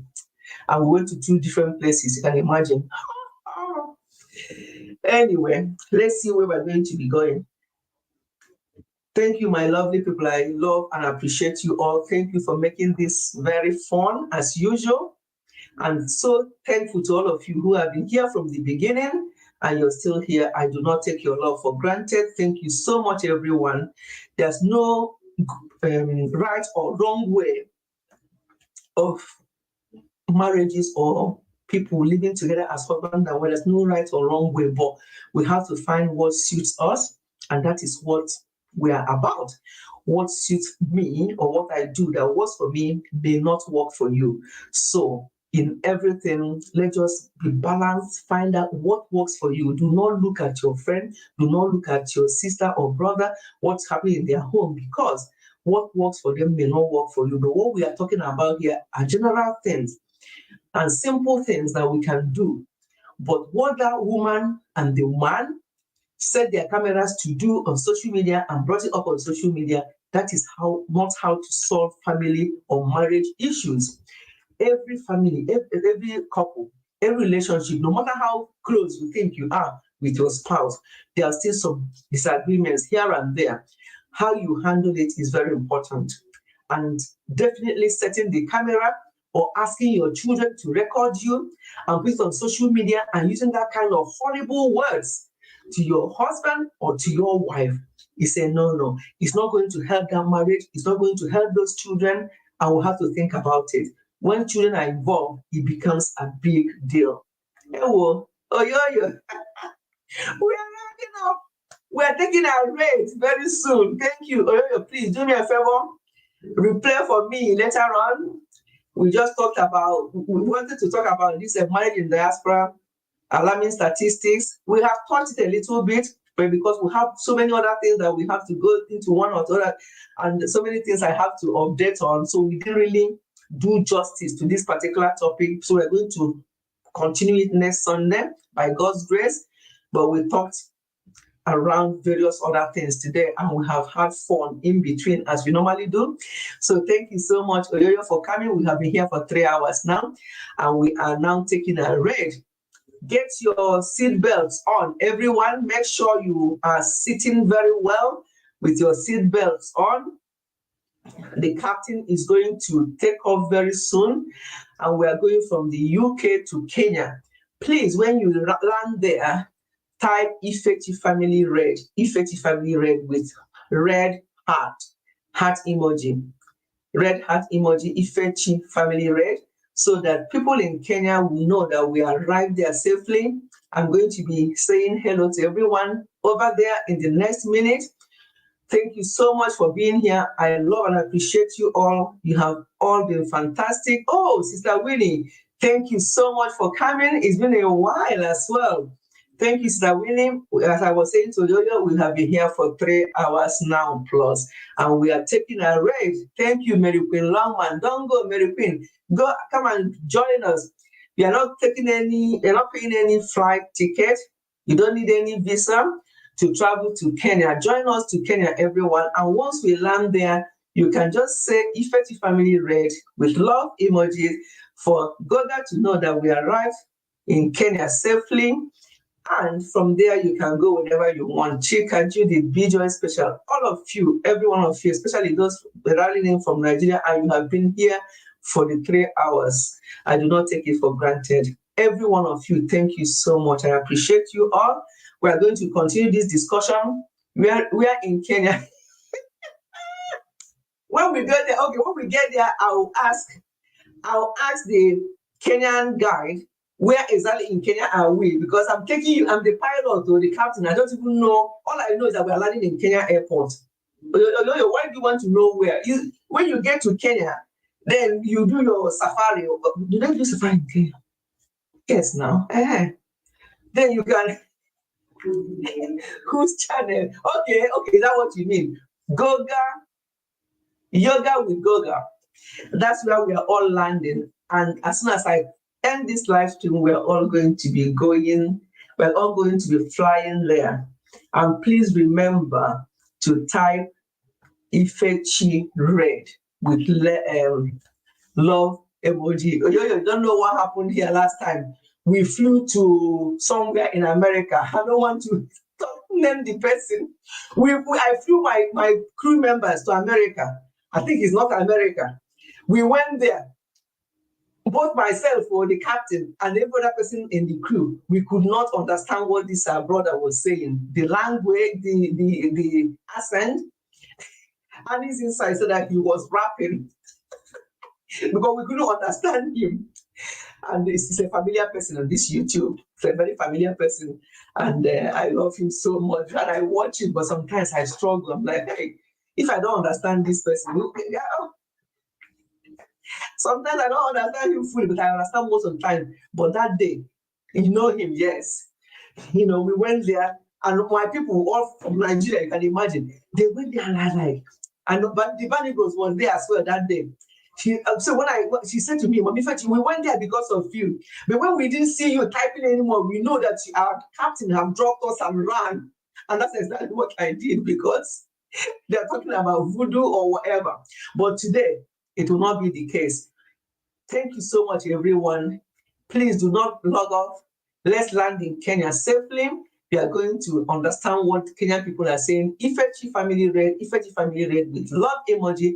When we get there, you can now spend a few minutes, give a Goga thumb up, and then you can go from there after a few minutes. Let's see what they're saying in that place. And I'll see you there shortly. And I'll see you next week, Sunday, when we continue this discussion. God bless you and have a blessed week. Let's see in Kenya.